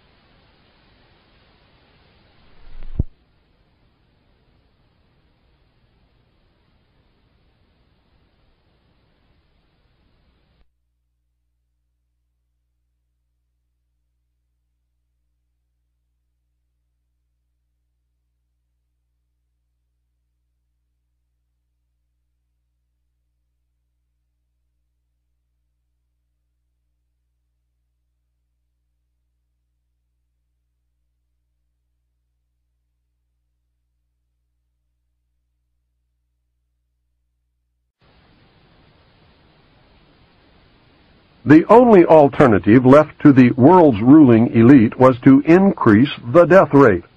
This was a difficult thing to do, as no one wanted to pick people out of a crowd and line them up for execution. Neither did they relish the possible consequences of an enraged public upon discovering that they were being systematically murdered. Of course, a very short but very deadly global war using nuclear weapons upon select population concentrations was contemplated, and to tell you the truth, was not ruled out. The fact that such a population control was even contemplated confirmed the worst fears of those who had participated in the 1957 study. War was put on the back burner to simmer, but may become a reality. In the meantime, something else had to be done that would absolve the decision-makers of guilt and place the blame on those who did not lead clean lives. Something that could be blamed upon Mother Nature. What was needed was the bubonic plague, or some other horrible but natural disease. The answer came from Rome. Several top-secret recommendations were made by Dr. Aurelio Pacelli of the Club of Rome. He advocated that a plague be introduced that would have the same effect as the famous Black Death of history. The chief recommendation was to develop a microbe which would attack the autoimmune system and thus render the development of a vaccine impossible. The orders were given to develop the microbe and to develop a prophylactic and a cure. The microbe would be used against the general population and would be introduced by vaccine. The prophylactic was to be used by the ruling elite. The cure will be administered to the survivors when it is decided that enough people have died. The cure will be announced as newly developed when in fact it has existed from the beginning. This plan is a part of Global 2000.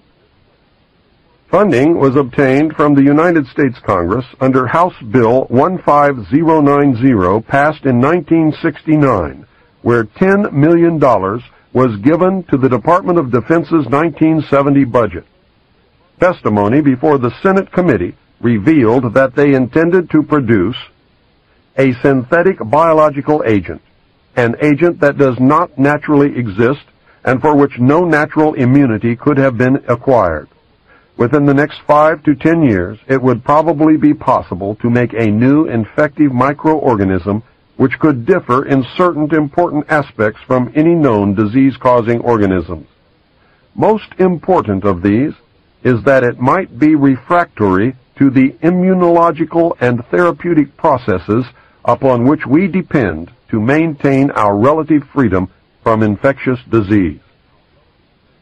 Sir Julian Huxley said, "Overpopulation is, in my opinion, the most serious threat to the whole future of our species."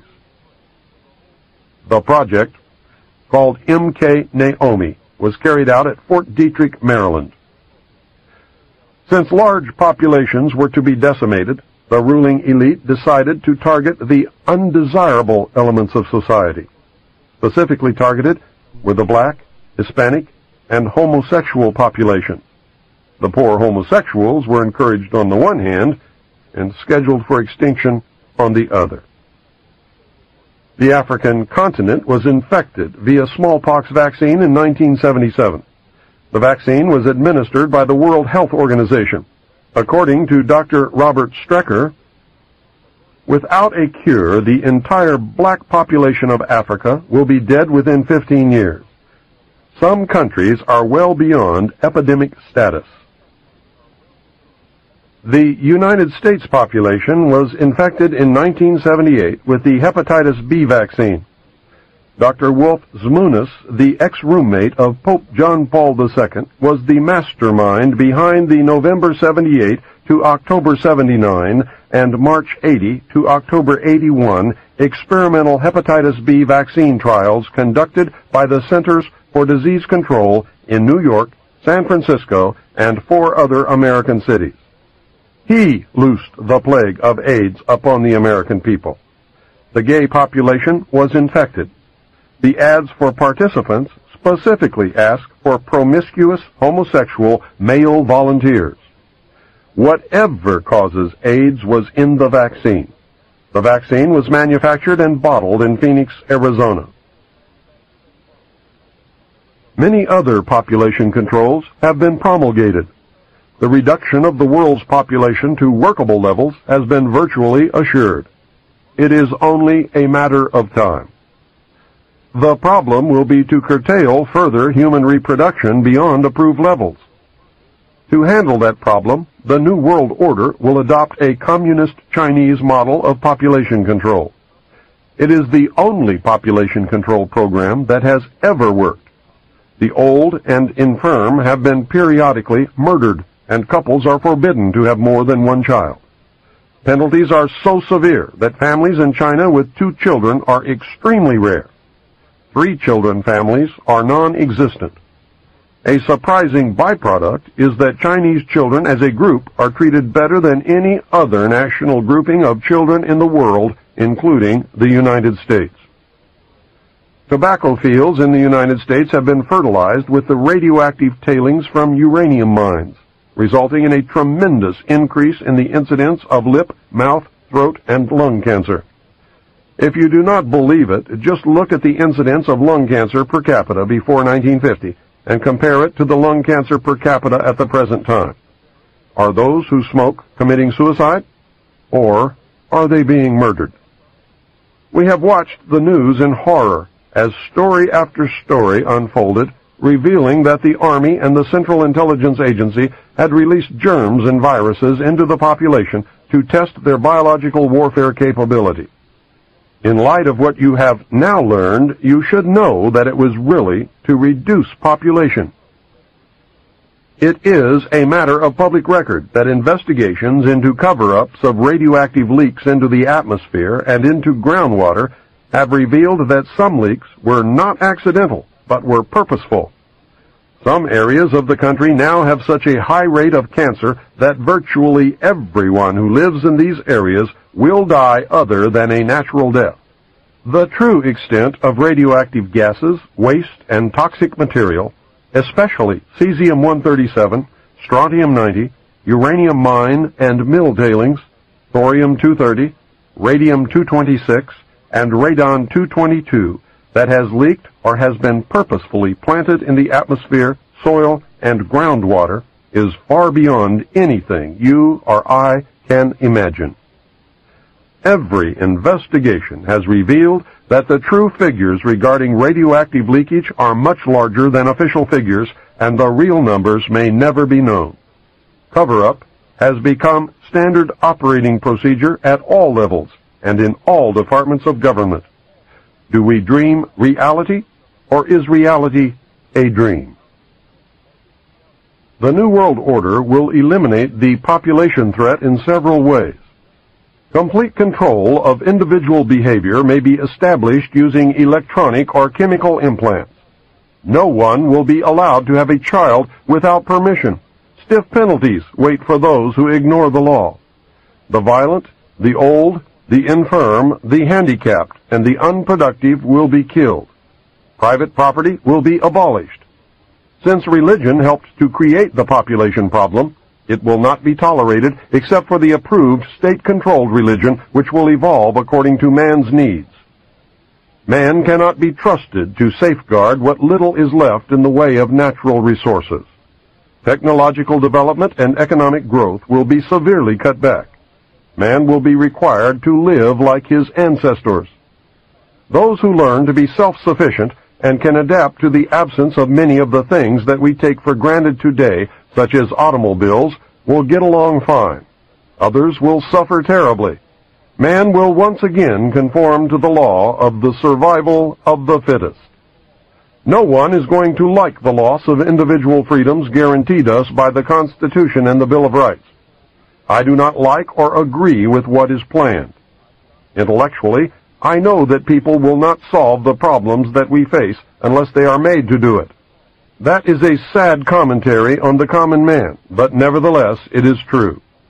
The New World Order is evil, but very much needed if man is to survive long enough to plant his seed amongst the stars. A paradigm shift and starseed are the only legitimate long-term answers. This is why we have all been so wrong for so long. It never was what we thought it was. Nothing is or ever will be until we learn to live in reality instead of fantasyland. A paradigm shift in the evolutionary consciousness of man must take place. Right or wrong, the world is covered with agents of the Illuminati who are attempting to cause that evolutionary jump. We have not been taken into their confidence. It is true that without the population or the bomb problem, the elect would use some other excuse to bring about the New World Order. They have plans to bring about things like earthquakes, war, the Messiah, an extraterrestrial landing, and economic collapse. They might bring about all of these things just to make damn sure that it does work. They will do whatever is necessary to succeed. The Illuminati has all the bases covered, and you are going to have to be on your toes to make it through the coming years. We must learn to accept individual responsibility for the world's problems or be willing to live by the terms of those who do. We must learn to love one another, share, deplore violence, and work with nature, not against it. We must do all of this while colonizing the universe. We must be prepared in the process to peacefully meet and deal with an extraterrestrial intelligence. I believe they exist. Can you imagine what will happen if Los Angeles is hit with a 9.0 quake? New York City is destroyed by a terrorist-planted atomic bomb? World War III breaks out in the Middle East? The banks and the stock markets collapse? Extraterrestrials land on the White House lawn? Food disappears from the markets? Some people disappear? The Messiah presents himself to the world, and all in a very short period of time? Can you imagine? The world power structure can, and will, if necessary, make some or all of those things happen to bring about the New World Order. Patriots must not be at home on any national holiday during the day or night ever again until the danger is past. Disregard this warning, and you will find yourself in a concentration camp. In the camp, you will be treated for a mental illness called nationalism, common to patriots. This illness is not in the interest of the New World Order. Those who cannot be cured will be exterminated. When asked what was in store for the world in the coming years, Henry Kissinger said this: "Everything is going to be different. Many will suffer. A new world order will emerge. It will be a much better world for those who survive. In the long run, life will be better. The world we have wanted will be reality." Most of this knowledge comes directly from, or is a result of my own research into the top secret, magic, spelled M-A-J-I-C, material, which I saw and read between the years 1970 and 1973 as a member of the intelligence briefing team of the Commander-in-Chief of the Pacific Fleet. Since some of this information was derived from sources that I cannot divulge for obvious reasons, and from published sources which I cannot vouch for, this must be termed a hypothesis. I firmly believe that if aliens are real, this is the true nature of the beast. It is the only scenario that has been able to bind all the diverse elements. It is the only scenario that answers all the questions and places the various fundamental mysteries in an arena that makes sense.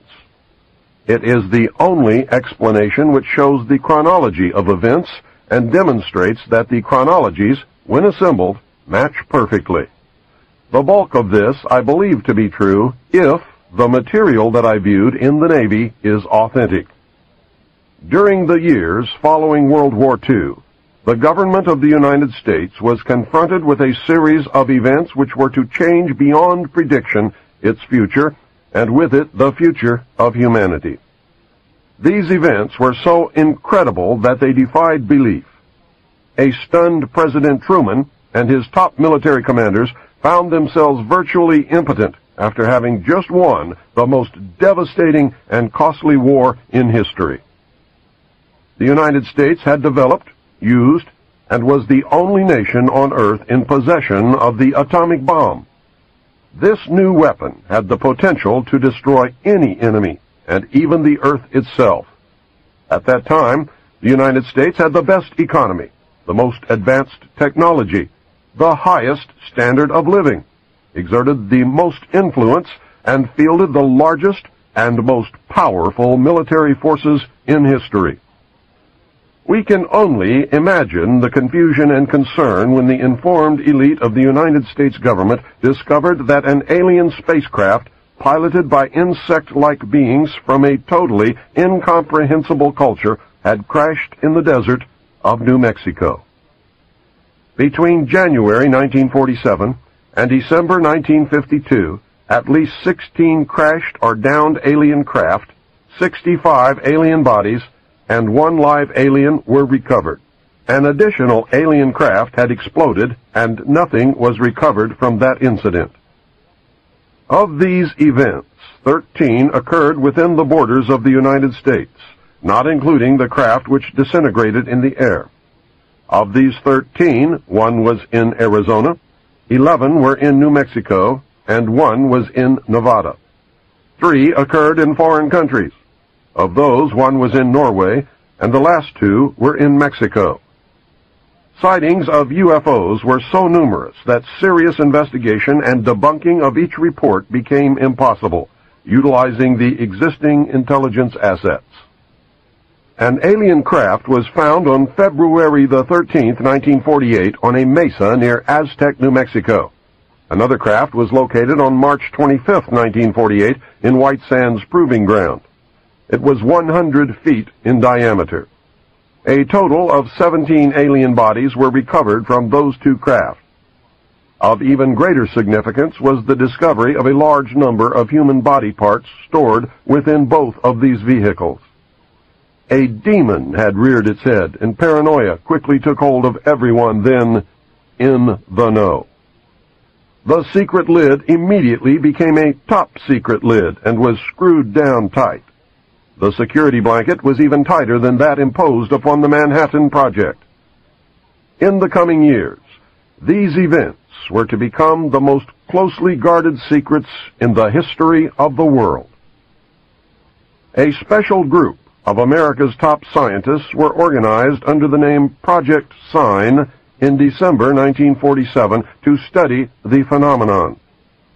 The whole nasty business was contained.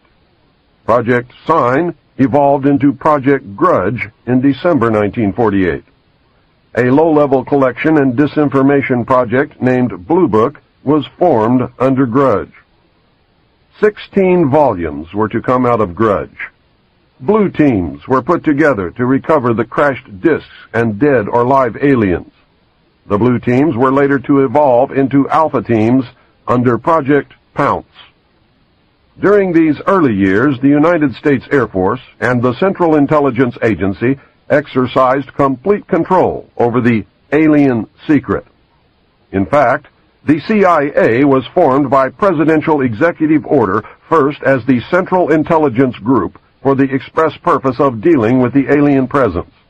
Later, the National Security Act was passed, establishing it as the Central Intelligence Agency.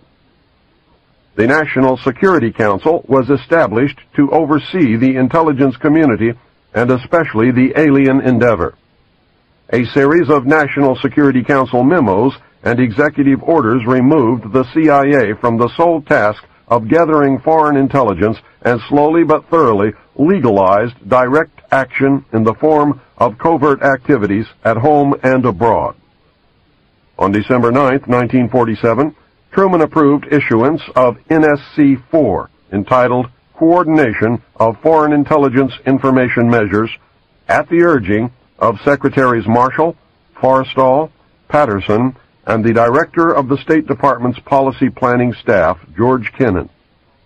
The Foreign and Military Intelligence Book 1, Final Report of the Select Committee to Study Governmental Operations with Respect to Intelligence Activities, United States Senate 94th Congress, Second Session, Report Number 94-755, April 26, 1976, page 49, states, This directive empowered the Secretary of State to coordinate overseas information activities designed to counter communism.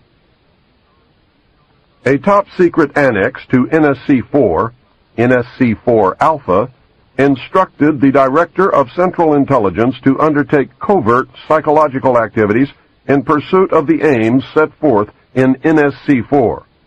The initial authority given the CIA for covert operations under NSC-4 Alpha did not establish formal procedures for either coordinating or approving these operations. It simply directed the DCI to undertake covert actions and to ensure, through liaison with state and defense, that the resulting operations were consistent with American policy. Later, NSC-10/1 and NSC-10/2 were to supersede NSC-4 and NSC-4 Alpha and expanded the covert abilities even further. These actions established a buffer between the President and the information. It was intended that this buffer serve as a means for the President to deny knowledge if leaks divulged the true state of affairs. This buffer was used in later years for the purpose of effectively isolating succeeding presidents from any knowledge of the alien presence other than what the secret government and the intelligence community wanted them to know.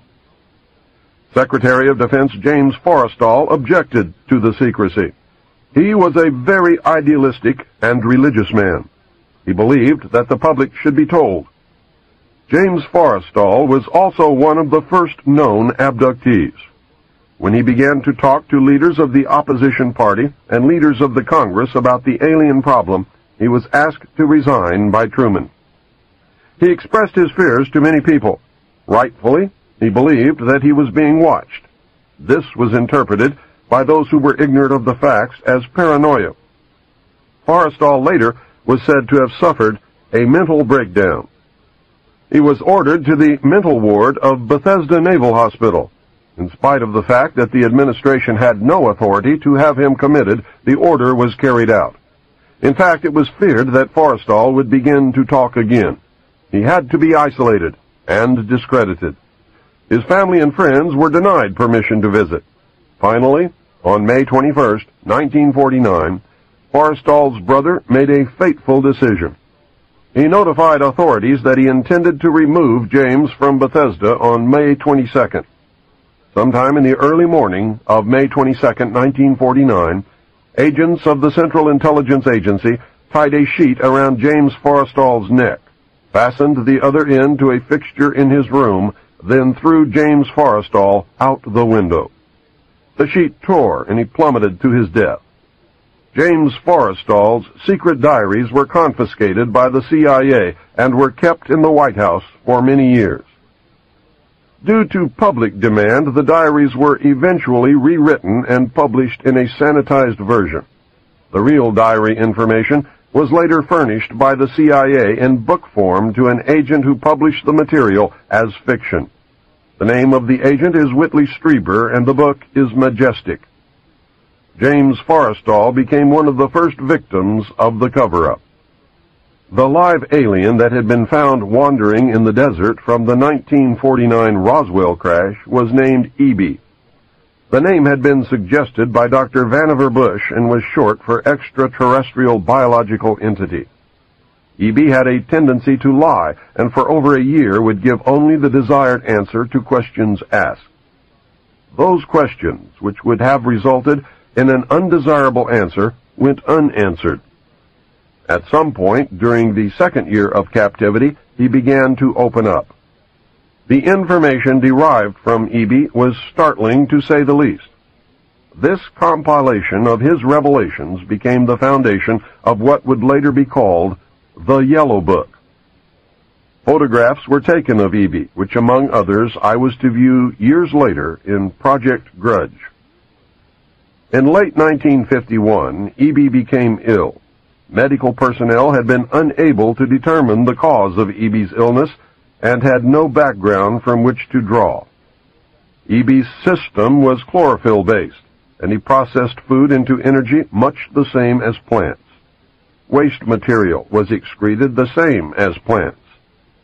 Several experts were called in to study the illness. These specialists included medical doctors, botanists, and entomologists. A botanist, Dr. Guillermo Mendoza, was brought in to try and help him recover. Dr. Mendoza worked to save EB until June 2, 1952, when EB died. Dr. Mendoza became the expert on at least this type of alien biology. The movie E.T. is the thinly disguised story of EB. In a futile attempt to save EB and to gain favor with this technologically superior race, the United States began broadcasting a call for help early in 1952 into the vast regions of space. The call went unanswered, but the project, dubbed Sigma, continued as an effort of good faith.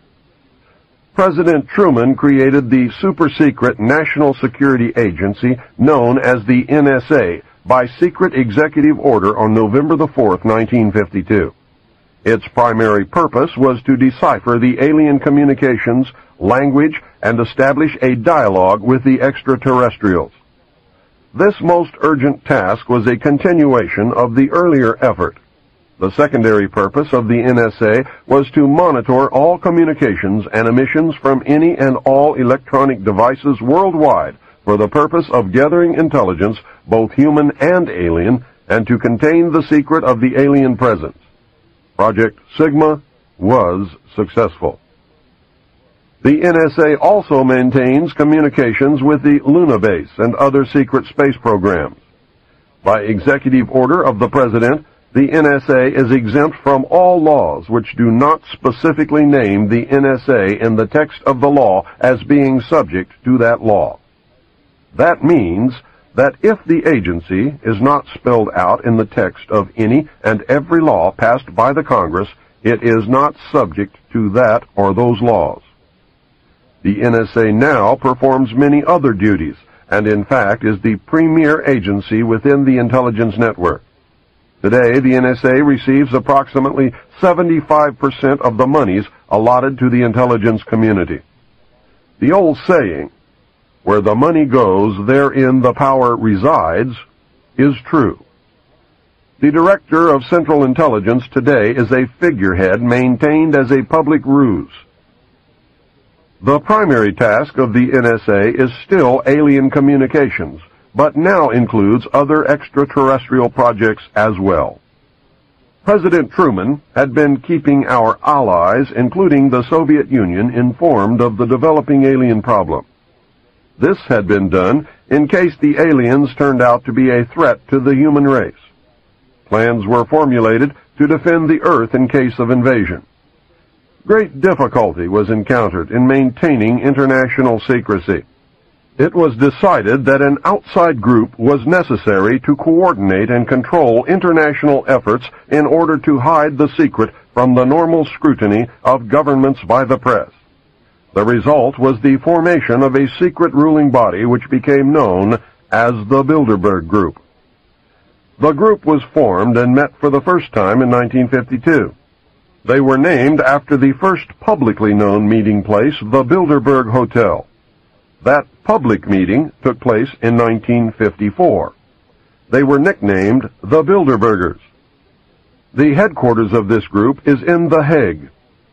The Bilderbergers evolved into a secret world government that now controls everything. The United Nations was then, and is now, an international joke. Beginning in 1953, a new president occupied the White House. He was a man used to a structured staff organization with a chain of command. His method was to delegate authority and rule by committee. He made major decisions, but only when his advisors were unable to come to a consensus. His normal method was to read through or listen to several alternatives and then approve one. Those who worked closely with him have stated that his favorite comment was, "Just do whatever it takes." He spent a lot of time on the golf course. This was not unusual for a man who had been career Army with the ultimate position of Supreme Allied Commander during a war, a post which had earned him 5 stars. The President was General of the Army Dwight David Eisenhower.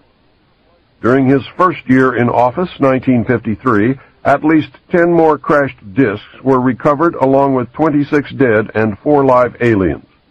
Of the 10, 4 were found in Arizona, 2 in Texas, 1 in New Mexico, 1 in Louisiana, 1 in Montana, and 1 in South Africa. There were hundreds of sightings. Eisenhower knew that he had to wrestle and beat the alien problem. He knew that he could not do it by revealing the secret to the Congress.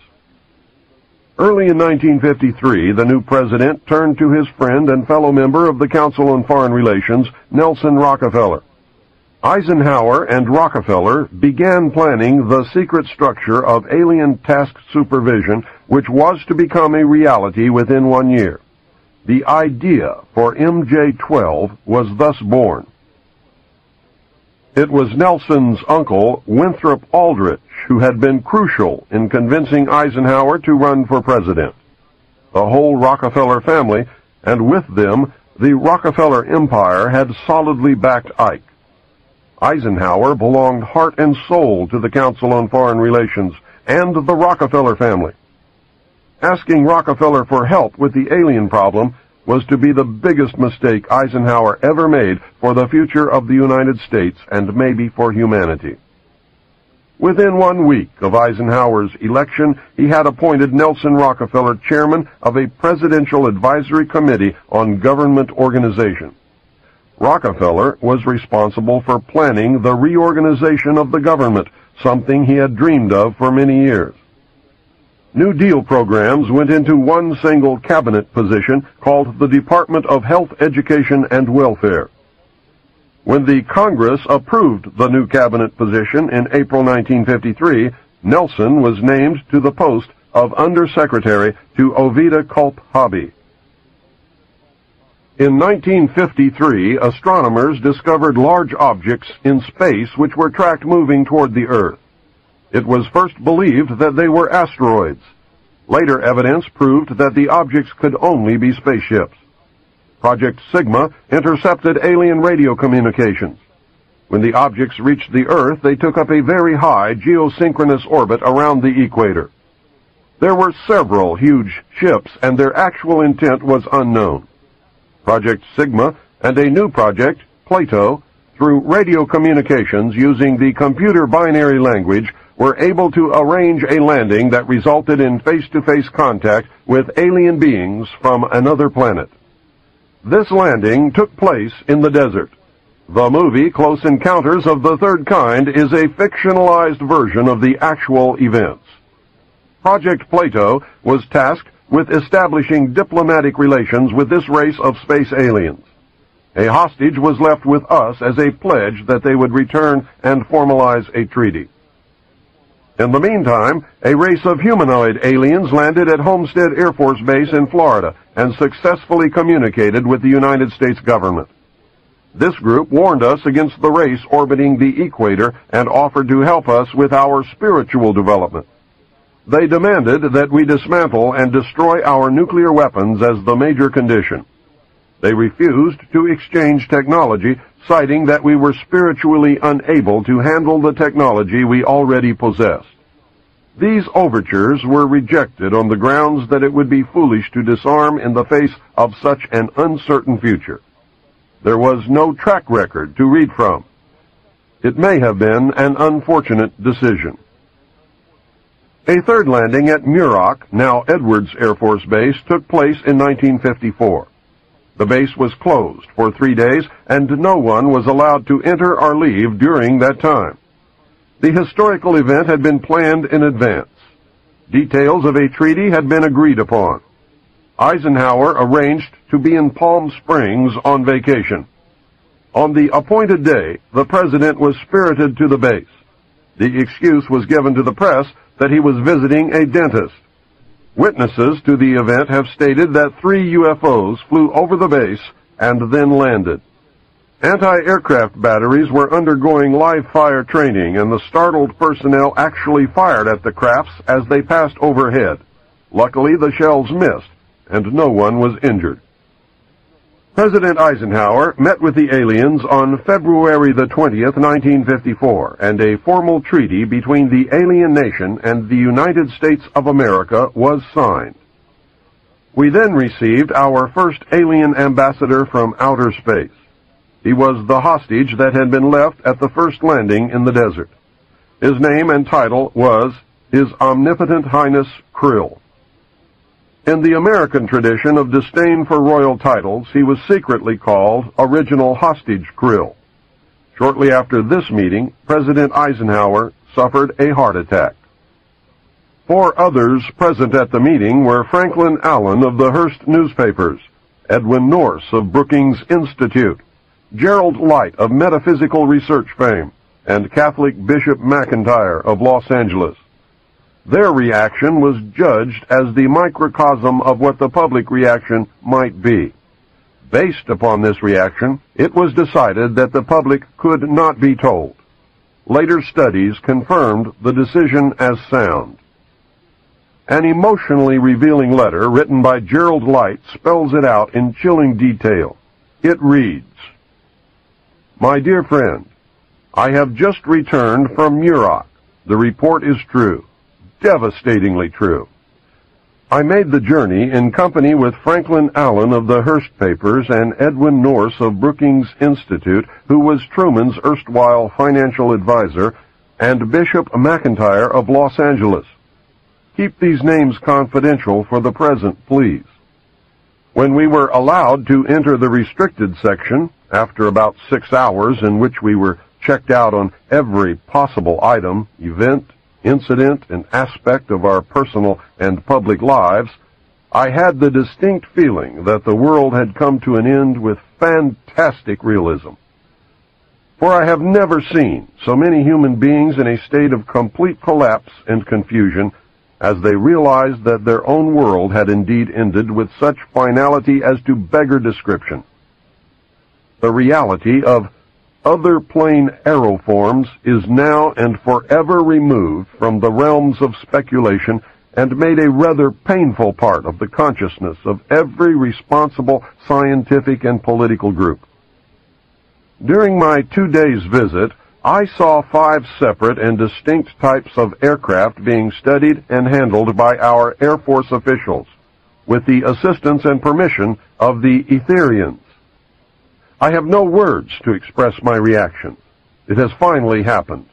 It is now a matter of history. President Eisenhower, as you may already know, was spirited over to Muroc one night during his visit to Palm Springs recently, and it is my conviction that he will ignore the terrific conflict between the various authorities and go directly to the people via radio and television, if the impasse continues much longer. From what I could gather, an official statement to the country is being prepared for delivery about the middle of May. We know that no such announcement was ever made. The Silence Control Group won the day. We also know that 2 more ships, for which we can find no witnesses, either landed sometime after the 3 or were already at the base before the 3 landed. Gerald Light specifically states that 5 ships were present and were undergoing study by the Air Force. His metaphysical experience is evident in that he calls the entities Etherians. Gerald Light capitalized Etherians, calling attention to the fact that these beings might have been viewed as gods by Mr. Light. The alien emblem was known as the trilateral insignia and was displayed on the craft and worn on the alien uniforms. Both of these landings and the second meeting were filmed. These films exist today. The treaty stated that the aliens would not interfere in our affairs and we would not interfere in theirs. We would keep their presence on Earth a secret. They would furnish us with advanced technology and would help us in our technological development. They would not make any treaty with any other Earth nation. They could abduct humans on a limited and periodic basis for the purpose of medical examination and monitoring of our development, with the stipulation that the humans would not be harmed, would be returned to their point of abduction, would have no memory of the event, and that the alien nation would furnish Majesty 12 with a list of all human contacts and abductees on a regularly scheduled basis. It was agreed that each nation would receive the ambassador of the other for as long as the treaty remained in force. It was further agreed that the alien nation and the United States would exchange 16 personnel with the purpose of learning of each other. The alien guests would remain on Earth. The human guests would travel to the alien point of origin for a specified period of time, then return, at which point a reverse exchange would be made. A reenactment of this event was dramatized in the movie Close Encounters of the Third Kind. A tip-off to who works for whom can be determined by the fact that Dr. J. Allen Hynek served as the technical advisor for the film. I noticed that the top-secret report containing the official version of the truth of the alien question, entitled Project Grudge, which I read while in the Navy, was co-authored by Lieutenant Colonel Friend and Dr. J. Allen Hynek, who was cited as a Central Intelligence Agency asset attached to Project Grudge. Dr. Hynek, the one who debunked many legitimate UFO incidents when he functioned as the scientific member of the very public Project Blue Book. Dr. Hynek is the man responsible for the infamous "it was only swamp gas" statement. It was agreed that bases would be constructed underground for the use of the alien nation, and that 2 bases would be constructed for the joint use of the alien nation and the United States government. Exchange of technology would take place in the jointly occupied bases. These alien bases would be constructed under Indian reservations in the Four Corners area of Utah, Colorado, New Mexico, and Arizona, and one would be constructed in an area known as Dreamland. Dreamland was built in the Mojave Desert near or in a place called Yucca. I cannot remember if it was Yucca Valley, Yucca Flat, or Yucca Proving Ground, but Yucca Valley is what I always seem to want to say. More UFO sightings and incidents occur in the Mojave Desert of California than any other place in the world. So many, in fact, that no one even bothers to make reports. Anyone who ventures into the desert to talk to the residents will be astounded by the frequency of activity and with the degree of acceptance demonstrated by those who have come to regard UFOs as normal. This is the end of Side 3. Please fast forward the cassette to the end and turn over to play Side 4.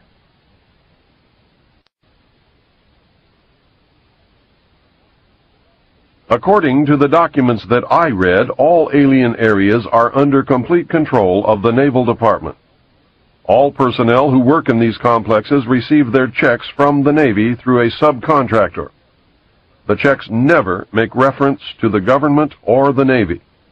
Construction of the bases began immediately, but progress was slow. Large amounts of money were made available in 1957. Work continued on the Yellow Book. Project Red Light was formed, and experimentation in test-flying alien craft was begun in earnest. A super top-secret facility was built at Groom Lake in Nevada in the midst of the weapons test range. It was codenamed Area 51. The installation was placed under the Department of the Navy, and all personnel required a Q clearance as well as executive approval. This is ironic, due to the fact that the President of the United States does not have clearance to visit this site. The alien base and exchange of technology actually took place in an area codenamed Dreamland above ground, and the underground portion was dubbed the Dark Side of the Moon. According to the documentation that I read, at least 600 alien beings actually resided full-time at this site, along with an unknown number of scientists and CIA personnel. Due to the fear of implantation, only certain people were allowed to interface with the alien beings, and those personnel were and are watched and monitored continuously. The Army was tasked to form a super-secret organization to furnish security for the alien task projects. This organization became the National Reconnaissance Organization based at Fort Carson, Colorado. The specific teams trained to secure the projects were called Delta. Lieutenant Colonel James Bogreitz was a Delta Force commander. A second project, codenamed Snowbird, was promulgated to explain away any sightings of the red light crafts as being Air Force experiments. The Snowbird crafts were manufactured using conventional technology and were flown for the press on several occasions. Project Snowbird was also used to debunk legitimate public sightings of alien craft. Project Snowbird was very successful, and reports from the public declined steadily until recent years. A multi-million-dollar secret fund was organized and kept by the military office of the White House. This fund was used to build over 75 deep underground facilities. Presidents who asked were told the fund was used to build deep underground shelters for the president in case of war. Only a few were built for the president. Millions of dollars were used to build top-secret alien bases as well as top-secret dumb, deep underground military bases.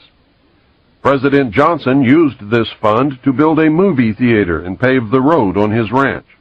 He had no idea of its true purpose. The secret White House Underground Construction Fund was set up in 1957 by President Eisenhower. The funding was obtained from Congress under the guise of construction and maintenance of secret sites where the president could be taken in case of military attack, presidential emergency sites. The sites are literally holes in the ground deep enough to withstand a nuclear blast and are outfitted with state-of-the-art communications equipment. To date, there are more than 75 sites spread around the country which were built using the money from this fund. The Atomic Energy Commission has built at least an additional 22 underground sites. The location and everything to do with these sites were and are considered and treated as top secret. The money was and is in control of the military office of the White House and was and is laundered through so circuitous a web that even the most knowledgeable spy or accountant cannot follow it. By secret executive memorandum NSC 5510, Eisenhower had preceded NSC 5412/1 to establish a permanent committee, to be known as Majesty 12, to oversee and conduct all covert activities concerned with the alien question. There were 19 members of Majesty 12. The first rule of Majesty 12 was that no order could be given and no action could be taken without a majority vote of 12 in favor, thus Majority 12. Orders issued by Majesty 12 became known as Majority 12 directives. This group was made up over the years of the top officers and directors of the Council on Foreign Relations and later the Trilateral Commission. Gordon Dean, George Bush, and Zbigniew Brzezinski were among them. By 1955, it became obvious that the aliens had deceived Eisenhower and had broken the treaty. Mutilated humans were being found, along with mutilated animals across the United States. It was suspected that the aliens were not submitting a complete list of human contacts and abductees to Majesty 12, and it was suspected that not all abductees had been returned. The Soviet Union was suspected of interfacing with them, and this proved to be true. The aliens stated that they had been and were then manipulating masses of people through secret societies, witchcraft, magic, the occult, and religion. You must understand that this claim could also be a manipulation. After several Air Force combat air engagements with alien craft, it also became apparent that our weapons were no match against them. In November 1955, NSC 5412/2 was issued, establishing a study committee to explore all factors which are involved in the making and implementing of foreign policy in the nuclear age. This was only a blanket of snow that covered the real subject of study, the alien question. By secret executive memorandum, NSC 5511 in 1954, President Eisenhower had commissioned the study group to examine all the facts, evidence, lies, and deception, and discover the truth of the alien question. A major finding of the alien study was that the public could not be told. It was believed that this would most certainly lead to economic collapse of the religious structure, and national panic, which could lead into anarchy. Secrecy thus continued. An offshoot of this finding was that if the public could not be told, Congress could not be told. Funding for the projects and research would have to come from outside the government. In the meantime, money was to be obtained from the military budget and from Central Intelligence Agency confidential, non-appropriated funds. Another major finding was that the aliens were using humans and animals for a source of glandular secretions, enzymes, hormonal secretions, blood plasma, and possibly in genetic experiments. The aliens explained these actions as necessary to their survival. They stated that their genetic structure had deteriorated and that they were no longer able to reproduce. They stated that if they were unable to improve their genetic structure, their race would soon cease to exist. We looked upon their explanations with extreme suspicion. Since our weapons were literally useless against the aliens, Majesty 12 decided to continue friendly diplomatic relations until such time as we were able to develop a technology which would enable us to challenge them on a military basis. Overtures would have to be made to the Soviet Union and other nations to join forces for the survival of humanity. A symposium was held in 1957, which was attended by some of the great scientific minds then living. They reached the conclusion that by or shortly after the year 2000, the planet would self-destruct due to increased population and man's exploitation of the environment without any help from God or the aliens. By secret executive order of President Eisenhower, the Jason scholars were ordered to study this scenario and make recommendations from their findings. The Jason Society confirmed the findings of the scientists and made 3 recommendations called Alternatives 1, 2, and 3. Alternative 1 was to use nuclear devices to blast holes in the stratosphere from which the heat and pollution could escape into space. They would then change the human cultures from that of exploitation into cultures of environmental protection. Of the 3, this was decided to be the least likely to succeed due to the inherent nature of man and the additional damage the nuclear explosions would themselves create. The existence of a hole in the ozone layer may indicate that Alternative 1 might have been attempted. This is, however, only conjecture. Alternative 2 was to build a vast network of underground cities and tunnels in which a select representation of all cultures and occupations could survive and carry on the human race. The rest of humanity would be left to fend for themselves on the surface of the planet. We know that these facilities have been built and are ready and waiting for the chosen few to be notified. Alternative 3 was to exploit the alien and conventional technology in order for a select few to leave the Earth and establish colonies in outer space. I am not able to either confirm or deny the existence of batch consignments of human slaves, which would be used for the manual labor as a part of the plan. The moon, codenamed Adam, was the object of primary interest, followed by the planet Mars, codenamed Eve. I am now in possession of official NASA photographs of one of the moon bases. I believe that the Mars colony is also a reality. As a delaying action, all 3 alternatives included birth control, sterilization, and the introduction of deadly microbes to control or slow the growth of the Earth's population. AIDS is only one result of these plans. It was decided by the elite that since the population must be reduced and controlled, it would be in the best interest of the human race to rid ourselves of the undesirable elements of our society. Specific targeted populations included blacks, Hispanics, and homosexuals.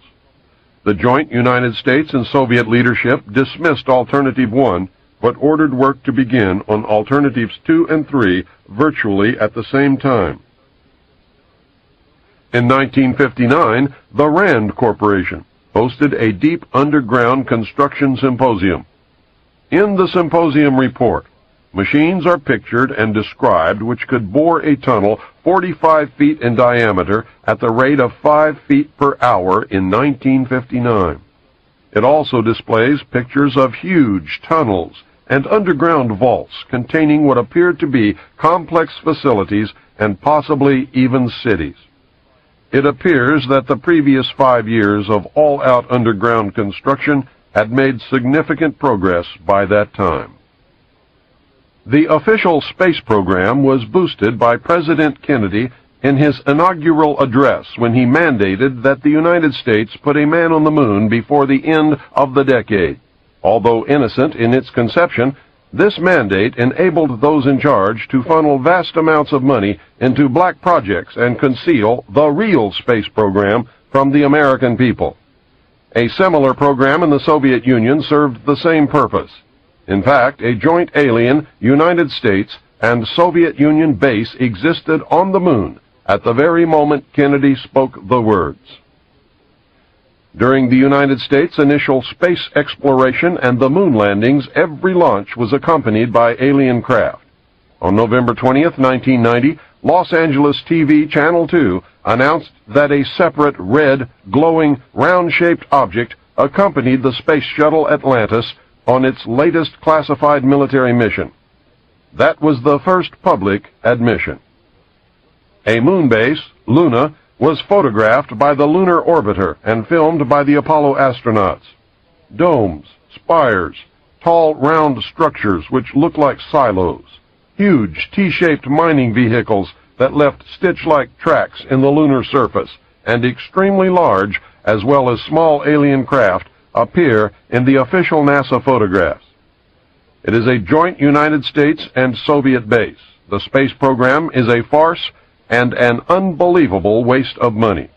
Alternative 3 is a reality. It is not science fiction. Since our interaction with the aliens began, we have come into possession of technology beyond our wildest dreams. We currently have and fly atomic-powered anti-gravity type craft in Nevada. Our pilots have made interplanetary voyages in these craft and have been to the Moon, Mars, and other planets. We have been lied to about the true nature of the Moon, the planets, Mars, and Venus, and the real state of technology that we possess today at this very moment. There are areas on the Moon where plant life grows and even changes color with the seasons. This seasonal effect is because the Moon does not, as claimed, always present the exact same side to the Earth or the Sun. The Moon has several man-made lakes and ponds upon its surface, and clouds have been observed and filmed in its atmosphere. It possesses a gravitational field, and man can walk upon its surface without a spacesuit, breathing from an oxygen bottle after undergoing decompression, the same as any deep-sea diver. I have the official NASA photographs. Some of them were published in the books We Discovered Alien Bases on the Moon by Fred Steckling and Someone Else is on the Moon. In 1969, a confrontation broke out between the Soviets and Americans at the lunar base. The Soviets attempted to take control of the base and held American scientists and personnel hostage. We were able to restore order, but not before 66 people were killed. The Soviets were suspended from the program for a period of 2 years. A reconciliation eventually took place, and once again we began to interact. Another plan is in force. It is the plan to prepare the public for eventual confrontation with an alien race. It could also intend to make you believe in an alien race that may not exist.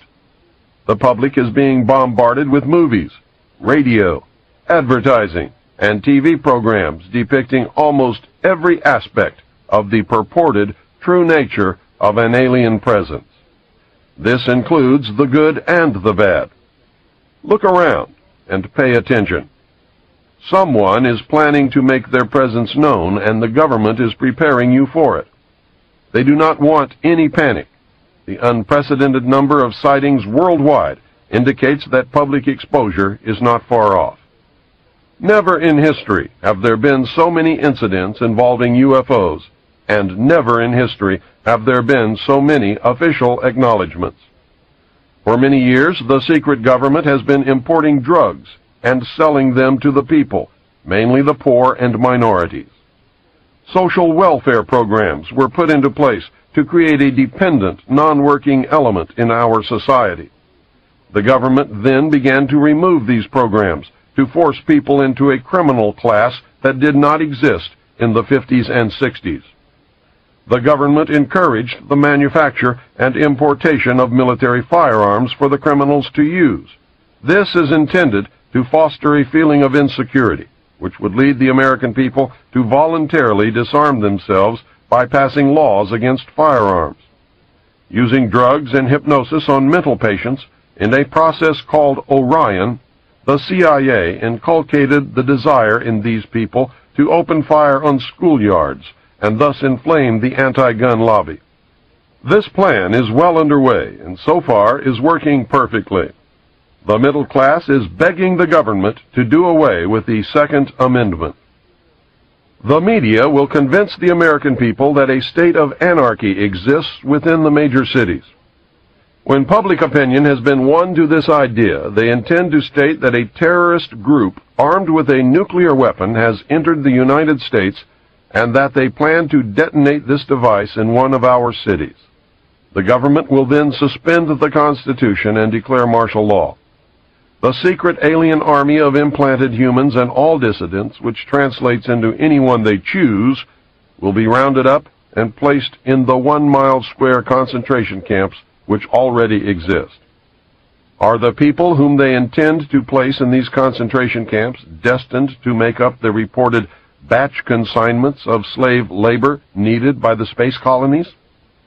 The media, radio, TV, newspapers, and computer networks will be nationalized and seized.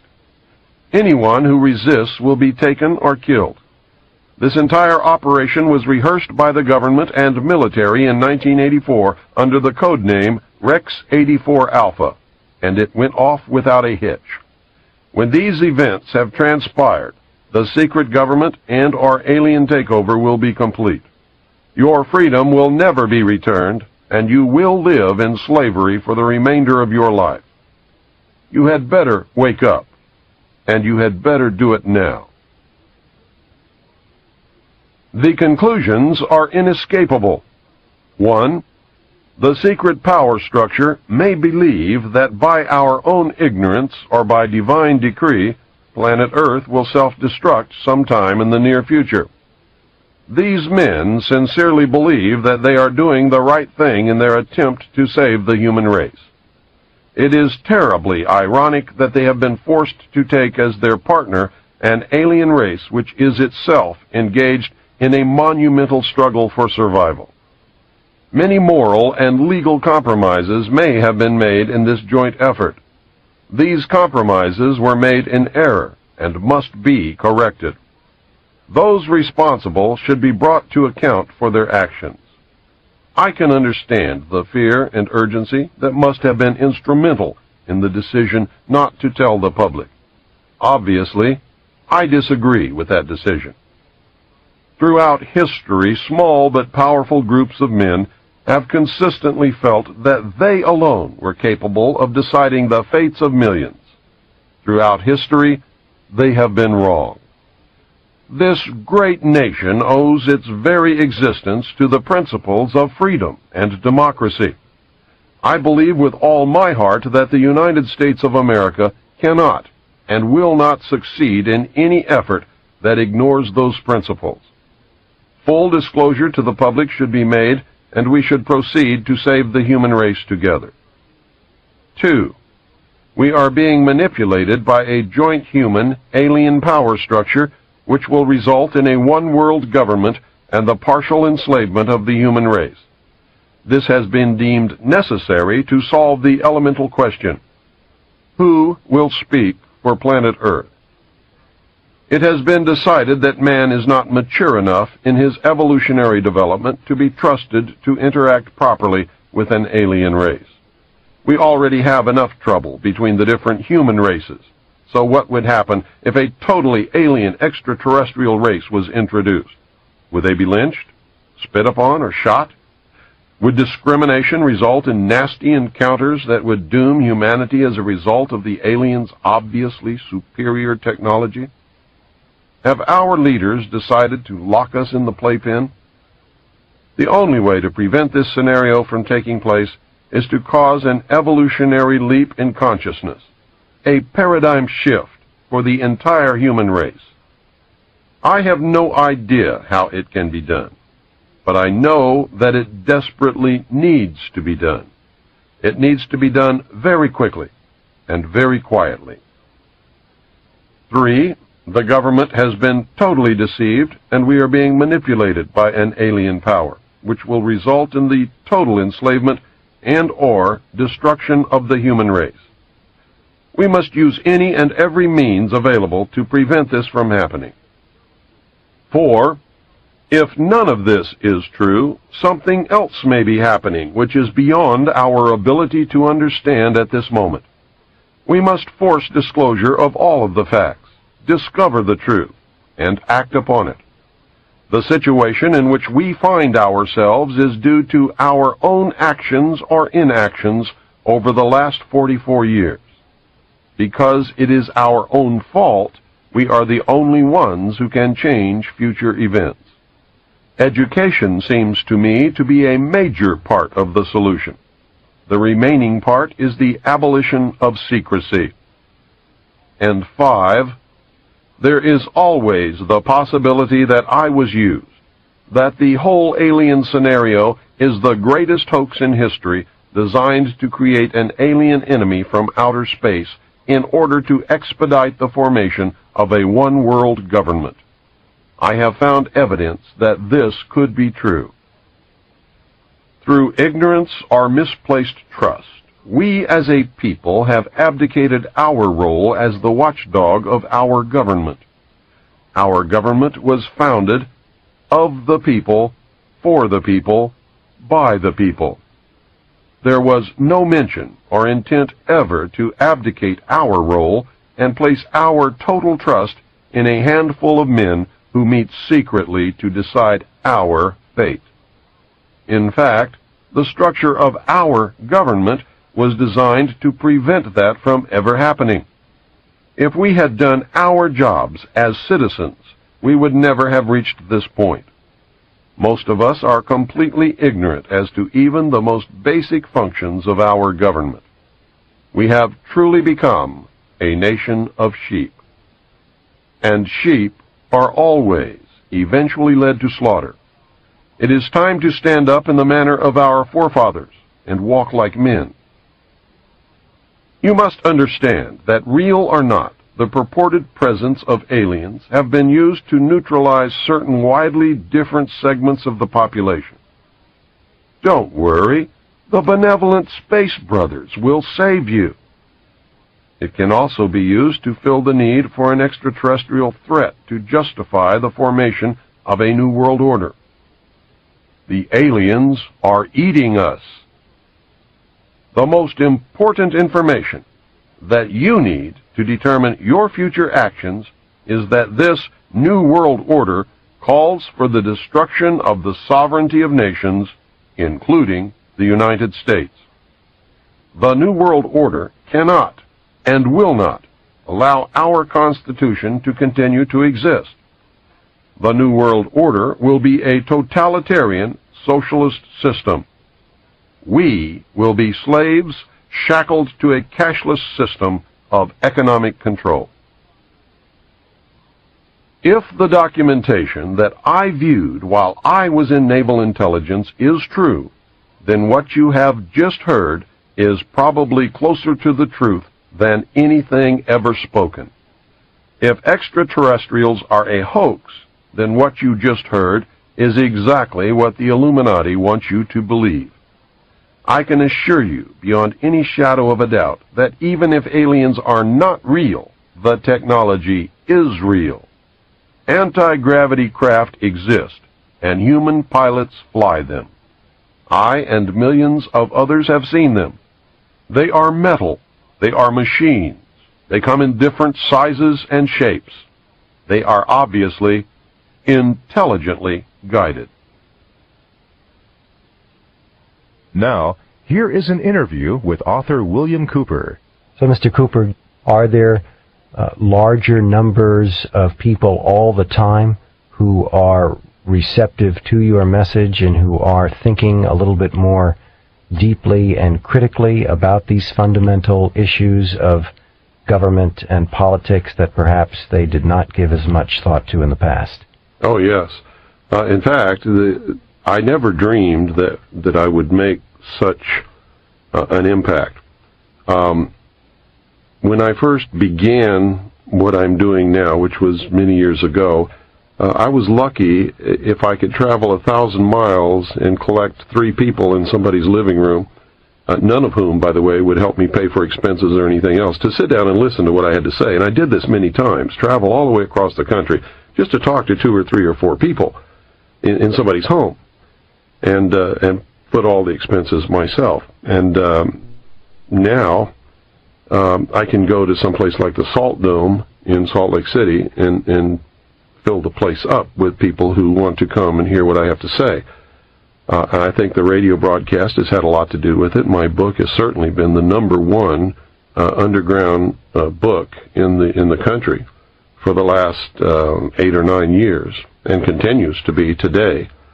And I know that I'm really hitting the mark, and I'm really making people pay attention when the President of the United States, William Jefferson Clinton, names me in a White House memo, which Rush Limbaugh read on the air, as being the most dangerous radio host in America.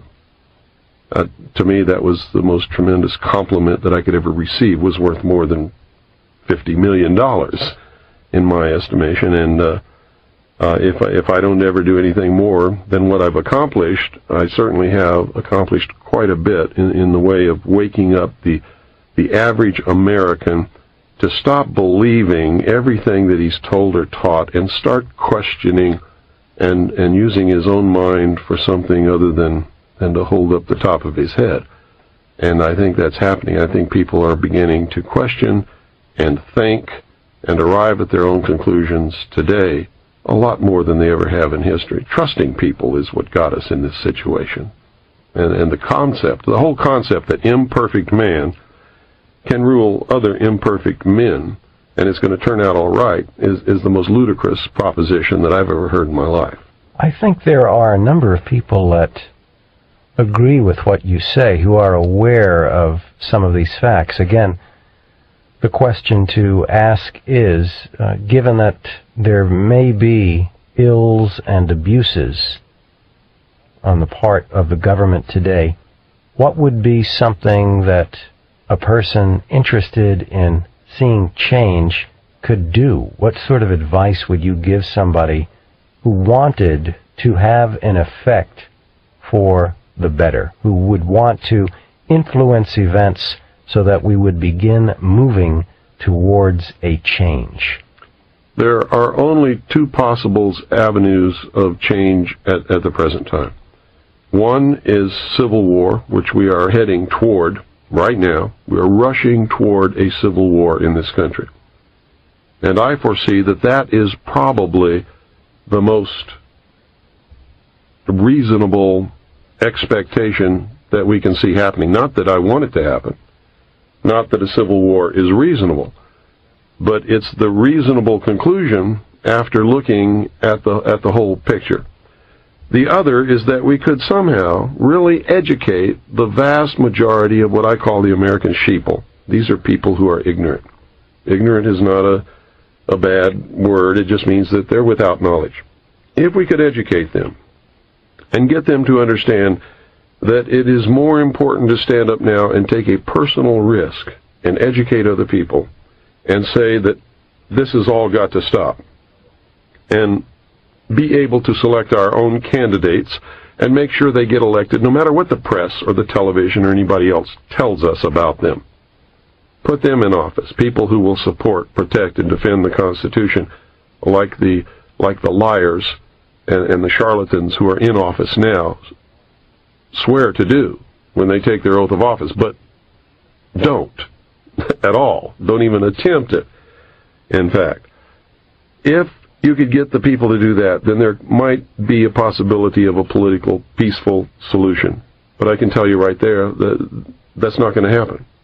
It's not going to happen in your wildest dreams, because most people spend the first 21 years of their life trying to get away from daddy and get away from home and become responsible and have their own responsibility in life. They spend the rest of their life, once they find out what that really means, in trying to find a daddy that will take care of them and take all the risk away from them and make sure that they have a job and that their diapers are changed and they have a bed to sleep in at night and a place to play and all of that kind of stuff, just like every other child in the world. And to stand up and be responsible and take a risk means that they're not going to find that. That's why socialism is so attractive to the vast majority of any people, not just Americans, but any people. It promises that they're going to have a daddy again who's going to take care of them. If they'll just give up all their rights and all their liberties, daddy will take care of them. And so that's what people are looking for. And you can see it in your daily life. That's the way they vote. That's what they want. They don't want to take personal responsibility. They don't want to take a risk. They're afraid of getting on a list. I've had people tell me to my face, Bill, I know all about this stuff, but I can't help you because I don't want to get on anybody's list. Is it different anywhere else then, Bill? Because this question brings me to something I wanted to ask you anyway, and that is, in looking over other countries in the world, do you find any other countries with social or political models, even if it's only some aspect of their system, that you find worth emulating in other countries? Any other country or countries that you think go about the political process or the social contract, if you will, in a way superior to the United States? No, I don't, as a matter of fact. Up until we began to take this left turn into socialism, the United States was the great light of the world, so to speak. We were the only free people who had ever existed in the entire history of humanity. We like to talk about our great heritage from England. The English were never free. They're not free today. They don't have freedom of speech. They don't have any of the freedoms that we've always had and cherished. In the history of the whole human race, the only people that have ever lived on this planet who have ever truly been free, the ultimate achievement of all humankind was to accept the individual as a king or queen in his or her own right, being responsible and having all of the freedom and liberties that they could possibly imagine right here in this country. And we created a government that was supposed to have a balance of power and was limited, strictly limited by the Constitution, and only given a very few powers in order to protect the freedom of the common man. That's all gone now. I mean, that's like you hear these politicians in Washington today talking about how the Constitution is an outdated document penned over 200 years ago by a bunch of doddering old men who did not understand the complexities of the modern age. They won't tell you what you should already know, is that the document is not an outdated old document. It is a living Constitution. It has within it the means for change should the people desire that it be changed. But the people don't desire that, so they just go ahead and throw it in the trash can anyway and go about their business doing anything that they want to do, while Joe Blow on the street doesn't even know that it's happening because he's never read the document that guarantees his freedom in his whole life. So, Mr. Cooper, given the controversial nature of so many of the things that you have studied with regard to government and the law and the abuses thereof, tell us a little bit about how it has affected your personal life. You're a family man with 2 children. What kind of impact has the work you've done had on your family? Well, that's quite an interesting question, and that doesn't get asked very much. But it's had a tremendous effect. If you want to find out how quickly society can turn against one, and I'm talking seriously here, stand up and tell the truth about just anything that you want to stand up and tell the truth about. It scares the living daylights out of everyone. And so the first thing that happens is you find out who your friends are and who your friends are not, because there's a great weeding out there. And it's not anything that you do on your part or that I've done on my part. They just disappear. And you find very quickly that people are afraid to be around you because they can see the government being upset about what you're talking about, and they can see repercussions coming, and of course they have happened and will continue to happen. And ultimately, I really believe that there will be some kind of a terminal point where they decide that they're not just not going to put up with this pest anymore, and that's going to be the end of me. We have been literally financially in the ditch. We have found it impossible to get any kind of a normal job with anyone who knows anything about what I do. It's you can't go to church, you can't go to cocktail parties because everybody else is sitting around talking about the weather, or, oh, what school did you go to? And when you have done the research and arrived at some of the answers that I know to be true now, those people become like kindergarten children. They're not in the real world, and I can't engage in that kind of a conversation. So you really find yourself in another world that has nothing to do with all of the rest of the people who are running around engaged in their activities that they think are so important then. And to them, they really are. But to me, they've lost the reality of what really is important, and they're about to lose their freedom to even discover those things at this point. May I ask you a last question, and that is, how would you like to be seen or remembered in future years when people look back and you think about the thrust of your work? What is it that you would like to be best remembered for? I think I would like to be remembered like Paul Revere was remembered. At a time when it was needed and nobody else would do it, I got on my horse and rode through the night and said, the British are coming. And this time it's not the British, although there's an element of the British here because England is a socialist country. I'm sure you know that.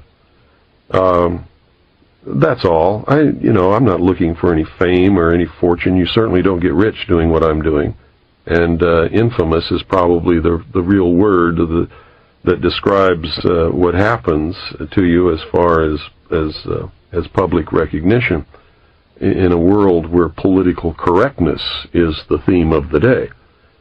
You just don't do what I'm doing. So if anybody wants to remember me, I would certainly be pleased if they just remembered I did what was the responsible and the right thing to do at a time when nobody else had the guts to do it. Well, Cooper, thank you for your time. You're welcome.